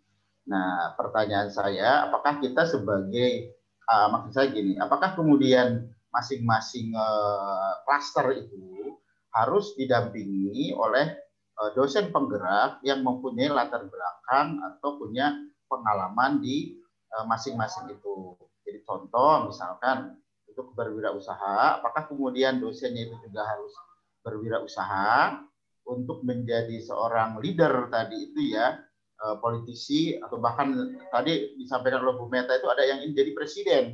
Apakah kemudian juga harus didampingi oleh presiden gitu ya, untuk menjadi praktisi bisnis di perusahaan, atau kemudian juga harus didampingi oleh dosen yang mempunyai latar belakang praktisi di perusahaan itu. Nah, maksud saya kalau kemudian seperti itu, maka kemudian boleh jadi IPB akan kesulitan juga gitu ya untuk mendapatkan dosen-dosen seperti itu. Terima kasih seperti itu Pak Alim. Ya, baik Pak In. Terima kasih atas pertanyaannya. Jadi kalau mahasiswa dengan tadi ya profil atau minat karir tadi bisa mendapatkan ya dosen pembimbing penggerak yang kebetulan punya minat dan punya experience, pengalaman atau passion yang sama, mungkin akan sangat baik ya Pak In. Klop seperti itu ya, bisa intens. Tapi saya kira tidak harus juga Pak In kalau misalnya background atau pengalaman itu harus sama persis gitu ya dengan mahasiswa. Karena sebenarnya dosen kalau misalnya tidak punya expertise atau pengalaman bisa mengarahkan Pak In. Jadi misalnya mahasiswa yang dia pengen dari awal memang saya ingin jadi politisi atau menjadi birokrat, jadi leader, pemimpin. Mungkin dosen sebagai dosen penggerak bisa mengarahkan, kamu Dek bisa mengikuti kegiatan misalnya asrama kepemimpinan. Nah, di situ kan nanti ada mentor-mentor yang lain Pak In. Atau dari sekarang harus mulai aktif nih kamu di organisasi, karena di situ bakatnya leadership-nya itu bisa diasah seperti itu.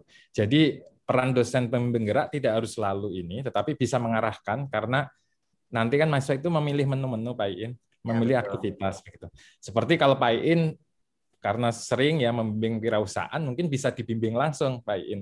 Tapi kalau misalnya saya yang juga mungkin tidak terlalu ini dengan entrepreneurship, saya bisa mengarahkan untuk mahasiswa yang bimbingan akademik saya bisa mengambil kegiatan wirausaha dan saya akan bisa mengarahkan merekomendasikan, kamu lebih baik nanti minta dibimbing kegiatannya oleh Pak In.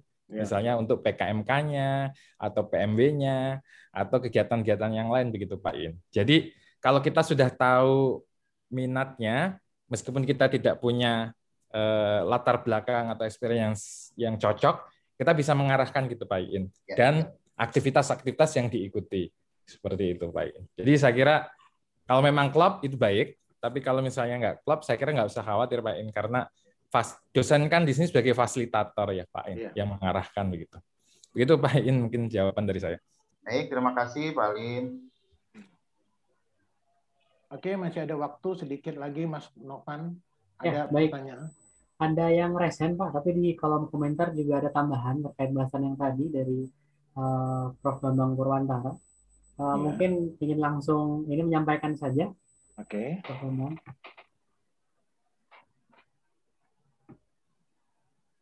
Atau cukup? Kalau cukup. Ya Mas.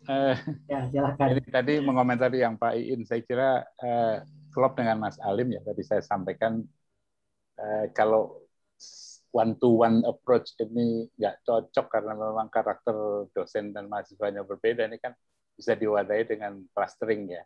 Jadi mungkin ada dinamika kelompok yang nanti tidak hanya diskusi, tetapi siapa tahu melalui proyek-proyek di PKM ini kita bisa arahkan mereka punya proyek bersama untuk misalnya yang mau ke politisi, birokrat dan segala macam itu kan ahli-ahlinya ada nih. Jadi nanti lintas bidang ilmu, lintas departemen, lintas divisi kita bisa lebih sering berkolaborasi. Jadinya dosennya juga bisa sering bertemu dan memfertilize mahasiswanya untuk bisa lebih bertemu. Saya kira itu tambahan dari saya. Makasih. Ya, saya kira benar tuh Pak Bambang. Ya, benar istilahnya. Kalau kita lihat dengan Merdeka Belajar Kampus Merdeka ini, kalau kami dari segi HRD, namanya ini, sistemnya ini adalah Cafeteria Scheme. Nah, jadi Cafeteria Scheme itu saya sebagai mahasiswa angkatan 57 datang ke kantinnya IPB, saya mau apa ya? Oh, mau telur, nasi, sayur berapa, ini apa? Oh, saya mau pakai buah. Oh, tidak, ada yang pakai kerupuk. Jadi dengan Cafeteria ini cari sendiri. Ya, dengan saya tahu saya suka telur, saya nggak suka daging, misalnya gitu tuh cari sendiri. Nah, jadi memang yang bagusnya setiap mahasiswa ini harus aktif baca talent mapping-nya. Setelah itu konsultasi ke Ditmawa, kemudian nanti Ditmawa akan bisa menyalurkan kemanapun, sehingga dia akan tadi mengikuti kafetaria. Dia mau ke kafe yang mana? Ke bakso, ke sop buntut, ke mie goreng, kemana segala macam, tinggal dia cari sendiri. Nah, IPB tinggal menyediakan kantin yang banyak, gitu, di mana profesor, doktor, masternya tuh sudah siap di situ untuk melayani. Demikian, terima kasih Pak Bambang, inputnya bagus banget. Masih ada sedikit waktu, Mas. Ya, baik, Pak Ismet. Jadi ada ini yang sudah resen ya, dari Prof. Vincent Siregar. Sepertinya ingin mengungkapkan pertanyaan secara langsung. Silakan, saya berikan kesempatan. Ya. Ya, terima kasih, Mas. Ya, saya ingin menanya begini, ini mungkin lebih kepada IPB ya nanti. Ya. Karena tadi kita nanti dijadikan sebagai dosen penggerak kepada mahasiswa yang setelah kita mengetahui talentnya, kan kita akan mendampingi, kemudian kemudian nanti menunjukkan jalan, ambil apa dan sebagainya. Terus kita memantau gitu ya, monitoring, dan akhirnya sampai ke semester akhir nanti dia juga sudah selesai, pantauan kita itu sudah tetap ada ya. Nah, jadi pertanyaan saya itu begini jadinya, ini apakah masih cocok ini karakter kita sebagai dosen di IPB yang menganut Tridharma gitu, di mana ada pendidikan, ada penelitian dan pengabdian masyarakat. Sementara yang akan dilakukan ini lebih banyak seperti kayak guru-guru di SMA gitu, atau lebih rendah lagi, di mana dia mendampingi, melihat karakter individu dari murid-muridnya yang akan didampingi sampai dia selesai dari satu pendidikan itu. Nah, ini kan memerlukan waktu dan tidak bisa seperti yang sekarang, seperti saat ini kita membimbing mahasiswa untuk tesis saja, kita kan waktunya juga sangat sangat terbatas, dan banyak yang kita tidak lihat dia, sehingga banyak dosen mahasiswa yang tidak bisa selesai pada waktunya begitu. Nah, jadi di sini nanti lebih banyak kepada dosennya, itu bagaimana dosen bisa dengan tugas yang tridharma yang sangat berat itu ya, apalagi nanti penelitian itu lebih dari 45%, ya, kita bisa membagi waktu untuk mencapai cita-cita ingin menjadi nanti alumni atau luaran dari IPB menjadi ya, apa namanya, profesional yang agil dan sebagainya lah gitu ya. Apakah juga nanti menjadi politisi yang hebat atau malah nanti merusak negara begitu ya. Itu kita nggak punya waktu untuk itu. Bagaimana pendapat itu? Ya, mungkin nanti sebelum Pak Alim jawab, kami coba jawab dari pendekatan SDM ya Pak ya. Pendekatan SDM itu selalu melihat individual dan klaster. Kalau kita melihat dari Pak Vincent tadi, kelihatannya kalau secara individual learning itu memang akan lama dan mungkin akan terganggu. Tetapi dengan MBKM saya kira ada pembelajaran group learning atau kelompok pembelajar, sehingga tadi kalau misalnya kita lihat Tridharma misalnya gitu, bagi mahasiswa yang talentnya tadi kinestetik gitu ya misalnya gitu ya, itu pengalaman kami kalau di perusahaan swasta yang kinestetik itu langsung kita terjunkan di project management. Nah, jadi dimasukkan di masa project management, misalnya kalau dia mau tahu mengenai production cost, mungkin gitu kita buat cluster yang belajar production cost siapa atau usaha tani, jebret masuk, bisa dari segala macam mahasiswa yang bisa belajar, kemudian dicemplungkan, oh ternyata komponen production cost itu apa saja, kemudian bagaimana menghitung BC ratio, ROE, ROA, ya, ROI segala macam itu dibikin dalam kaitan dengan tadi Tridharma, khususnya pengabdian masyarakat, itu bagus banget. Jadi dia akan mempunyai grup sendiri dan menjadi kuat. Misalnya ada 20 orang mahasiswa yang kinestetik, kemudian masuk di project management kita di Sukabumi misalnya gitu. Halo? Ya, baik, silakan dilanjutkan. Ya, mungkin saya bisa sedikit potong sebentar, Pak. Yang saya maksud itu lebih kepada dosennya, ya dosennya yang tadi menjadi mendampingi. Pendamping itu artinya kan harus secara melekat, ya, secara melekat. Dia mengamati dari tingkat 3, semester 3 sampai nanti semester 8. Disitulah waktu yang harus kita betul dedicated kepada apakah individual atau kelompok. Nah, karena seperti itu kondisinya, bagaimana tugas-tugas kita yang lain? Kita kan nggak bisa setengah-setengah ini kalau mengurus human resources atau capacity building, itu kita memang harus fokus melekat kepada orang-orang yang kita tadi dampingi. Tapi kalau tidak, nanti sama seperti yang sudah-sudah gitu. Artinya kita mendampingi dalam konteks, kita sekarang ada tuh di PB namanya dosen pembimbing akademik, terus dosen pembimbing skripsi. Pertanyaannya sampai sejauh ini apa fungsi dosen pendidik akademik selain tanda tangan gitu. Padahal di situ dikatakan memberikan arahan, gambaran, kamu ngambil ini dan sebagainya gitu ya. Dan karena apa? Karena tidak kita ikutin dengan sesama mereka satu persatu atau secara kelompok. Nah, di situ nanti ada masalah di dosen-dosen ini di dalam hal menjalankan tugasnya dia sebagai dosen, harus mendampingi itu seperti halnya individual atau kelompok itu menurut saya ya agak sedikit perlu dicari jalan keluarnya, bagaimana dengan tugas kita yang lain gitu ya, yang harus juga harus juga diperhatikan gitu. Itu aja dari sisi itunya. Kalau dari sisi tadi yang diajarkan sekarang ini mengenai aspek psikologis dan sebagainya, karakter, itu saya memahami gitu ya, karena saya sendiri juga pernah mengikuti seperti ini. Jadi tapi permasalahannya di pendampingnya ini.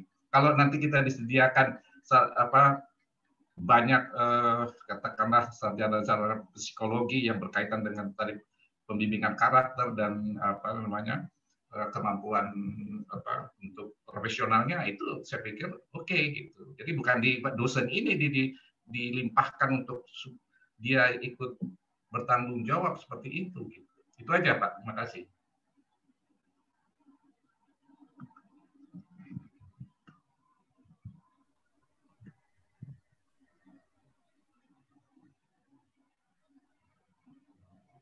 Halo Pak Ismet. Oh, mungkin saya coba bantu menjawab Pak Vincent ya. Terima kasih Pak Vincent atas pertanyaannya. Memang kalau di kurikulum yang lalu, kurikulum 2014, itu kan ruang kemerdekaan mahasiswa di dalam struktur kurikulum kita itu kan dikenal dengan minor atau supporting cost ya Pak Vincent ya. Kalau minor kan sudah satu paket, jadi ya memang seolah-olah KRS itu ya kita tinggal approval kalau yang pilihannya mayor minor.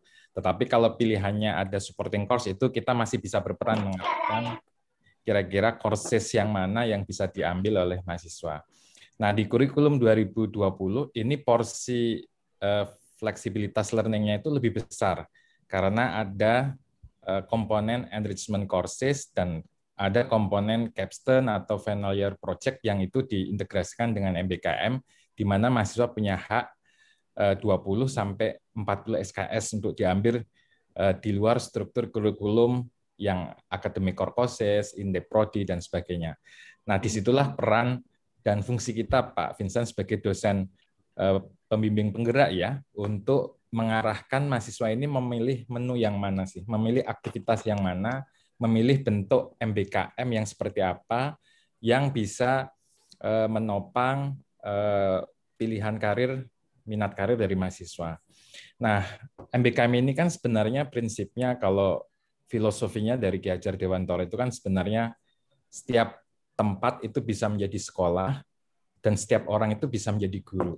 Nah, tugas kita sebenarnya sebagai dosen pembimbing penggerak itu kan tidak semuanya harus kita bimbing sendiri. Kan kita bisa mengarahkan agar mahasiswa itu memilih tempat yang tepat untuk belajar dan memilih orang lain yang tepat juga untuk berguru.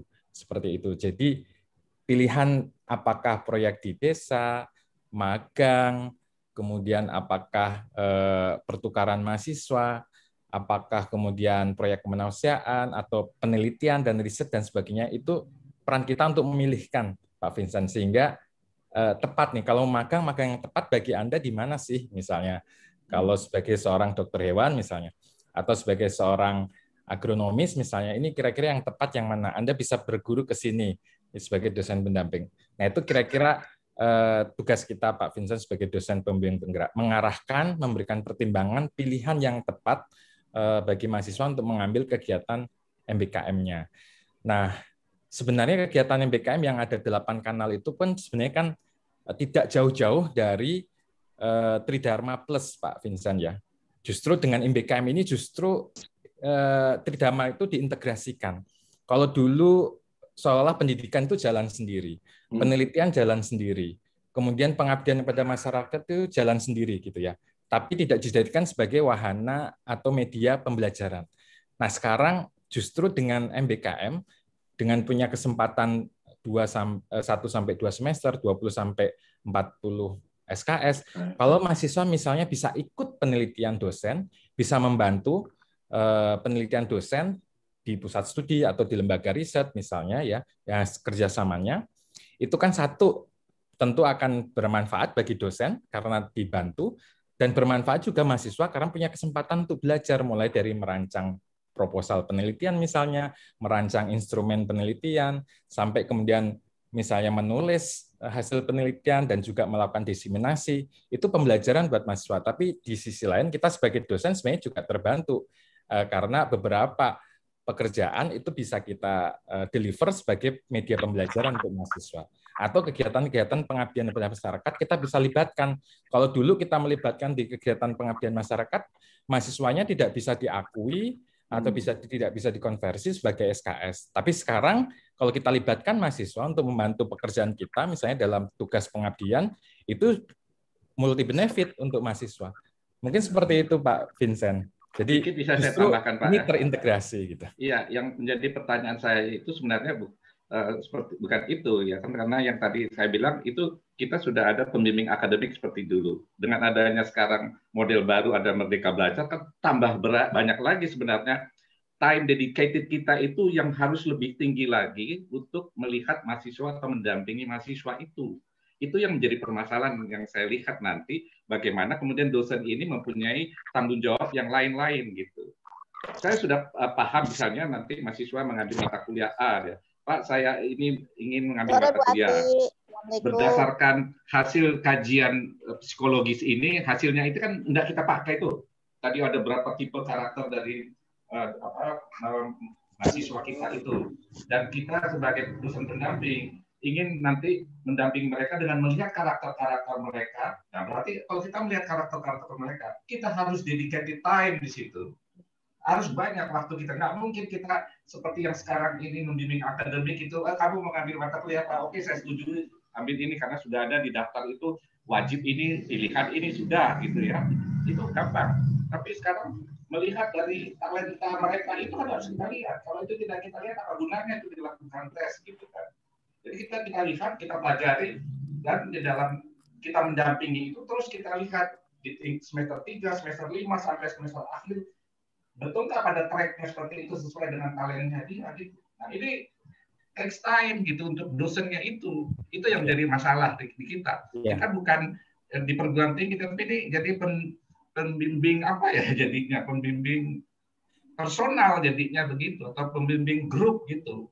Nah, itu yang jadi pertanyaan saya kepada IPB nanti ya, terutama untuk bagaimana itu diaturnya gitu. Ya, terima kasih Pak Vincent. Jadi tampaknya konsepnya nggak sejauh itu ya Pak Vincent, bahwa pengembangan karakter itu semata-mata menjadi tanggung jawab dosen pembimbing penggerak. Karena tadi pengembangan karakter, soft skill dan sebagainya kan sebenarnya bisa dilakukan oleh mahasiswa tadi di manapun tempat dia belajar, dengan siapapun dia belajar. Nah, dengan talent mapping ini justru sebenarnya ingin menambah informasi. Kalau dulu kita membimbing mahasiswa itu kita sama sekali buta. Kita hanya tahu dia orang tuanya siapa, asalnya dari mana, paling banter IPK-nya saja. Kita nggak tahu konsep dirinya mahasiswa, kita nggak tahu kepribadian mahasiswa, kita nggak tahu minat karirnya mahasiswa itu kemana. Dengan talent mapping ini sebenarnya menambah Pak Vincent informasi yang dulu kita nggak punya itu, sekarang jadi punya informasi itu yang nanti bisa mengarahkan atau bisa kita gunakan dalam pembimbingan. Tapi kalau kemudian tanggung jawab pengembangan karakter soft skill itu dibebankan pada dosen pembimbing penggerak, itu tampaknya tidak sampai ke sana sih Pak Vincent. Karena tugas kita hanya mengarahkan, membimbing mahasiswa untuk tadi memilih menu-menu yang tepat untuk pengembangan dirinya. Tapi kemudian nanti mahasiswa itu menjadi apa dan sebagainya kan tadi disampaikan Pak Ismet, itu sangat tergantung kesungguhan dia, gitu ya, keseriusan dia pribadi seperti itu ya Pak Vincent. Mungkin itu yang bisa saya jawab Pak Vincent ya. Terima kasih. Ya, baik, terima kasih. Ini sudah dijawab oleh Pak Alim ya, Pak Vincent, dan ternyata tanpa terasa waktu sudah menunjukkan pukul 16:04. Mungkin ini untuk yang terakhir gitu, kita pertanyaan penutup dari Prof. Bambang Purwantara. Saya berikan kesempatan, apakah ingin menyampaikan secara langsung, silahkan. Baik, terima kasih. Komentar pendek untuk Pak Vincent, saya kira sepakat dengan Pak Alim ya, Pak Vincent, kita idealnya memang seperti itu, tapi saya kira talent mapping ini sudah bisa memberikan gambaran bahwa yang saya usulkan tadi, clustering, kolaborasi antar dosen, itu akan sedikit banyak membantu itu. Dan oleh karena kita dosen ini kan sudah lebih banyak mengarahkan saja ya, memberikan ruang guidance begitu, tidak seperti waktu SMA barangkali. Jadi, kembali terpulang keinginannya pada masing-masing orang ya, artinya outputnya nanti akan seperti apa. Tapi saya kira kepedulian Pak Vincent ini luar biasa untuk ingin mencetak sampai betul-betul clear begitu ya seseorang itu sampai kemana. Nah, kembali kepada pertanyaan saya ini Pak Alim, kita kan tahu ya bahwa kepribadian ini kan ada bawaan dari SMA, dari orang tua, didikan orang tua, dan saat ini dengan kondisi medsos yang semakin seringkali apa istilahnya ya, memberikan ruang kepada individu untuk beraninya keroyokan gitu kan ya. Kalau individu ketemu muka seringkali tidak sekeras itu, tapi kalau udah rame-rame dikeploi sama yang lain, seseorang menjadi sangat penghormatan kepada keberagaman, toleransi, mau menang sendiri itu muncul di medsos. Kira-kira peta ini melihat ini juga apa enggak ya kira-kira, sehingga kalau memang ada, seperti apa pola kita untuk membina anak-anak kita supaya kembali kepada relnya ya, kalau seandainya betul-betul memang sudah kita anggap kalau di dalam bahasa kedokteran itu toksik begitu ya, artinya sudah bisa menimbulkan persoalan-persoalan, dan itu nanti di karir saya kira akan banyak pengaruhnya ya Pak Ismet ya. Mudah-mudahan ini bisa dikomentari Pak Ismet juga. Silahkan Pak. Iya. Pak Alim dulu. Nanti dulu, monggo. Atau saya dulu Pak Ismet. Iya. Saja mungkin. Terima kasih Prof. Bambang, ini sangat menarik dan itu juga memang menjadi concern ya Prof. Bambang, karena itu sebenarnya di desain kurikulum K2020 itu kalau yang sering disampaikan oleh Pak Derajat ya, Pak Rektor, itu kan Gulin juga, itu kan kalau di tingkat 1 itu kan sebenarnya yang ingin dikembangkan adalah karakter dan juga skill set ya, kompetensi umum ya Pak Bambang, yang 4Cs itu. Karena itu juga yang kita coba desain itu adalah ekosistem dan atmosfer Pak Bambang, dari mulai mahasiswa masuk di tingkat 1 sampai dia nanti lulus ya di tingkat 4. Karena itu di IPB kan kemahasiswaan dan pengembangan karir itu tidak dipisah Pak Bambang. Itu diintegrasikan karena memang pengembangan karir itu terlalu terlambat kalau dimulai di tingkat 4 gitu Pak Bambang. Jadi pengenalan tentang karir dan sebagainya itu dimulai dari justru sejak mahasiswa IPB itu masuk diterima. Karena itu mulai dari awal ada pelatihan 7 habit. Ini begitu masuk itu mahasiswa mengikuti itu. Karena di situ pertama yang kita bangun adalah mindset-nya dulu, kemudian kebiasaan-kebiasaan yang efektif. Misalnya proaktif, memahami orang lain dulu baru dipahami, kemudian berpikir menang-menang, jadi bagaimana sinergi, kolaborasi, itu yang ditekankan justru ketika mahasiswa pertama masuk. Termasuk juga masalah etika Prof. Bambang. Jadi etika bermasyarakat yang dari senat akademik, kemudian tata tertib kehidupan kampus dan sebagainya itu betul-betul kita internalisasi dari awal justru agar mahasiswa tahu hak kewajibannya, tahu bagaimana menghormati nilai-nilai, toleransi, menghargai perbedaan dan sebagainya. Karena sekarang kan justru tantangannya ketika tidak ada asrama nih Prof. Bambang ya. Kalau dulu ada asrama, ada pendidikan multibudaya. Sekarang karena daring ini yang kita coba bangun. Bagaimana daring, tapi nilai-nilai itu tetap bisa kita internalisasi ke mahasiswa. Nah, karena itu proyek-proyek sinergi, kolaborasi, ini dari mulai mahasiswa masuk itu sudah kita berikan melalui tadi Prof. Bambang pelatihan 7 habit, kemudian bela negara, ini juga 1 semester kita berikan seperti itu. Jadi mudah-mudahan itu bisa menjawab. Jadi memang concern kami di tingkat 1 justru adalah pengembangan karakter dan juga kompetensi umum, Prof. Bambang.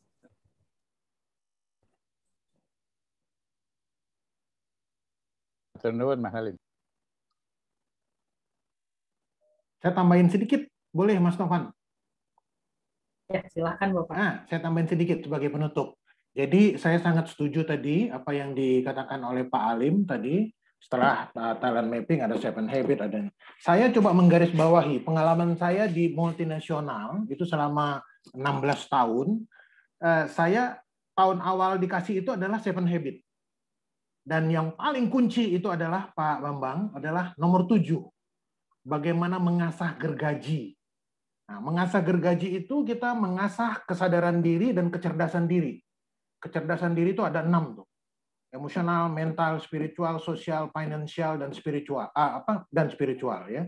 Physical, emosional, mental, sosial, finansial, dan spiritual. Jadi di perusahaan-perusahaan multinasional, Pak, itu kalau ada manajer-manajer yang perilakunya tadi toksik, biasanya presiden direkturnya cuma mengatakan, kamu nggak ngasah gergaji ya? Gitu. Jadi itu sudah tersinggung, Pak. Itu udah pukulan berat itu kalau presiden direktur bilang seperti itu.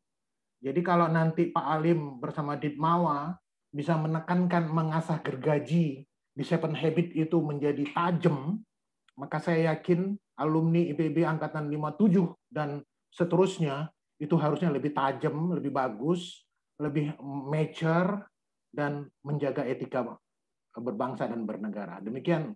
Terima kasih, Mas Novan. Ya, baik.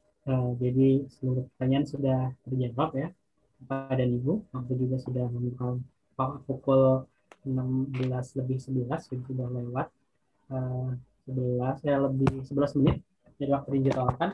Yang terakhir Pak Ismet ataupun Ibu Meta ada penutup atau closing atau sudah tadi Pak Ismet? Sudah cukup ya? Iya, sudah cukup. Paket lengkap gitu.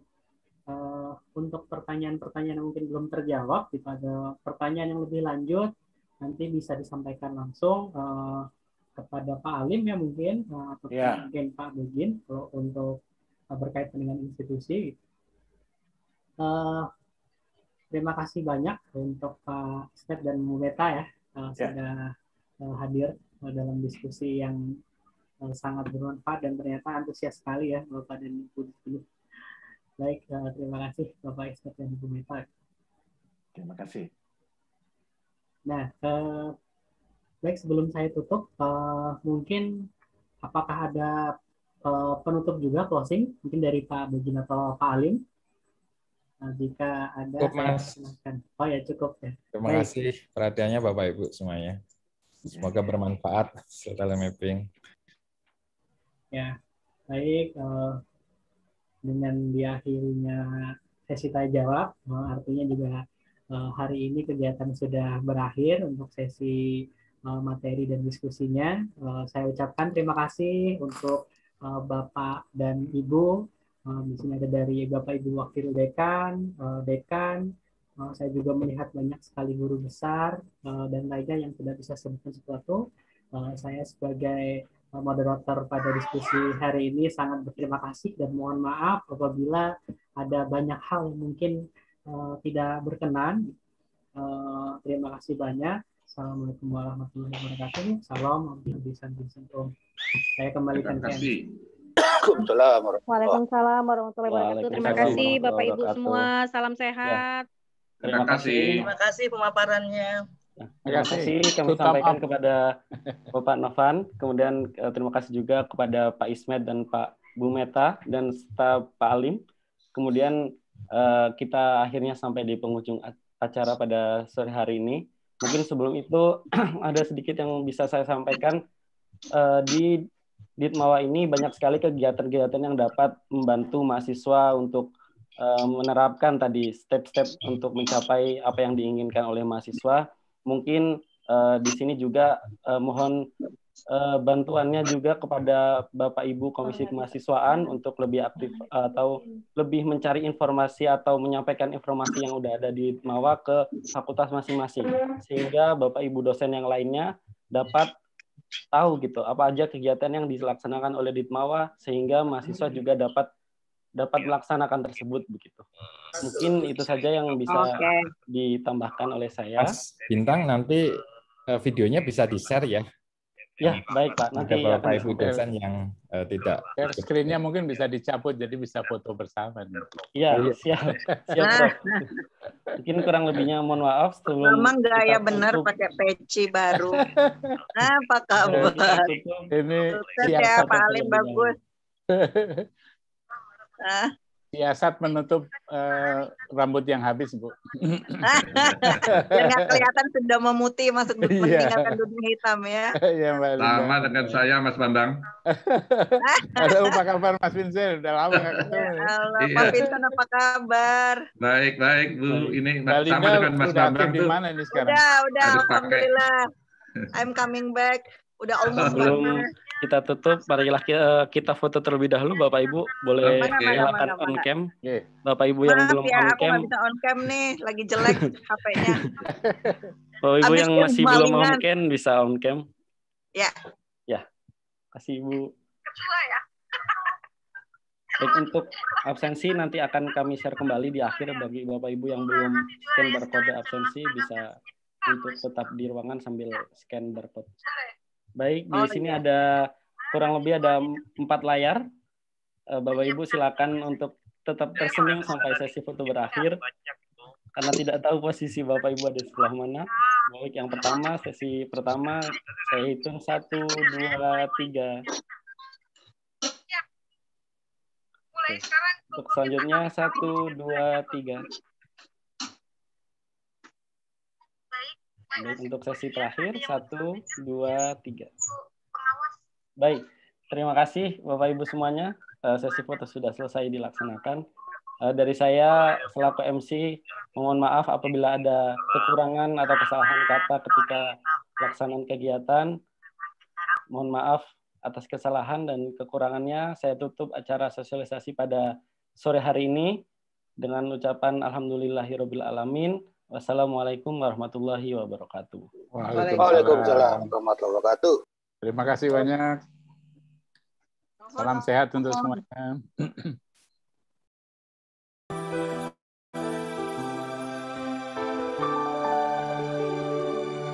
Kampus terbaik, inspirasi, tebarkan harapan. Kampus terbaik, inovasi, wujudkan impian. Kampus terbaik, integritas, kuatkan tujuan. Kampus terbaik, beri terbaik untuk negeri, untuk dunia, umat manusia, dan alam semesta.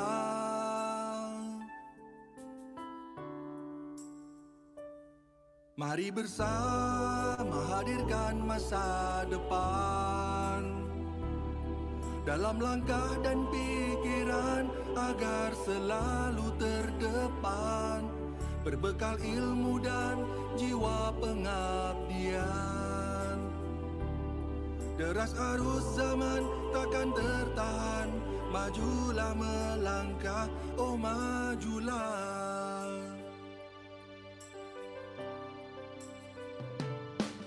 Kampus terbaik, inspirasi, tebarkan harapan. Kampus terbaik, inovasi, wujudkan impian. Kampus terbaik, integritas, kuatkan tujuan. Kampus terbaik, beri terbaik untuk negeri, untuk dunia, umat manusia, dan alam semesta. Mari bersama hadirkan masa depan dalam langkah dan pikiran agar selalu terdepan, berbekal ilmu dan jiwa pengabdian. Deras arus zaman takkan tertahan, majulah melangkah, oh majulah.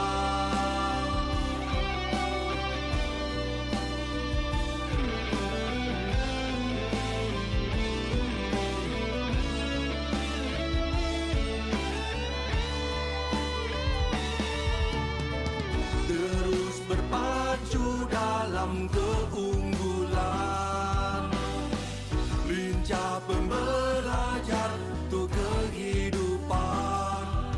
Inilah semangat baru, tekad raih kesempatan, wujudkan kampus terbaik selamanya.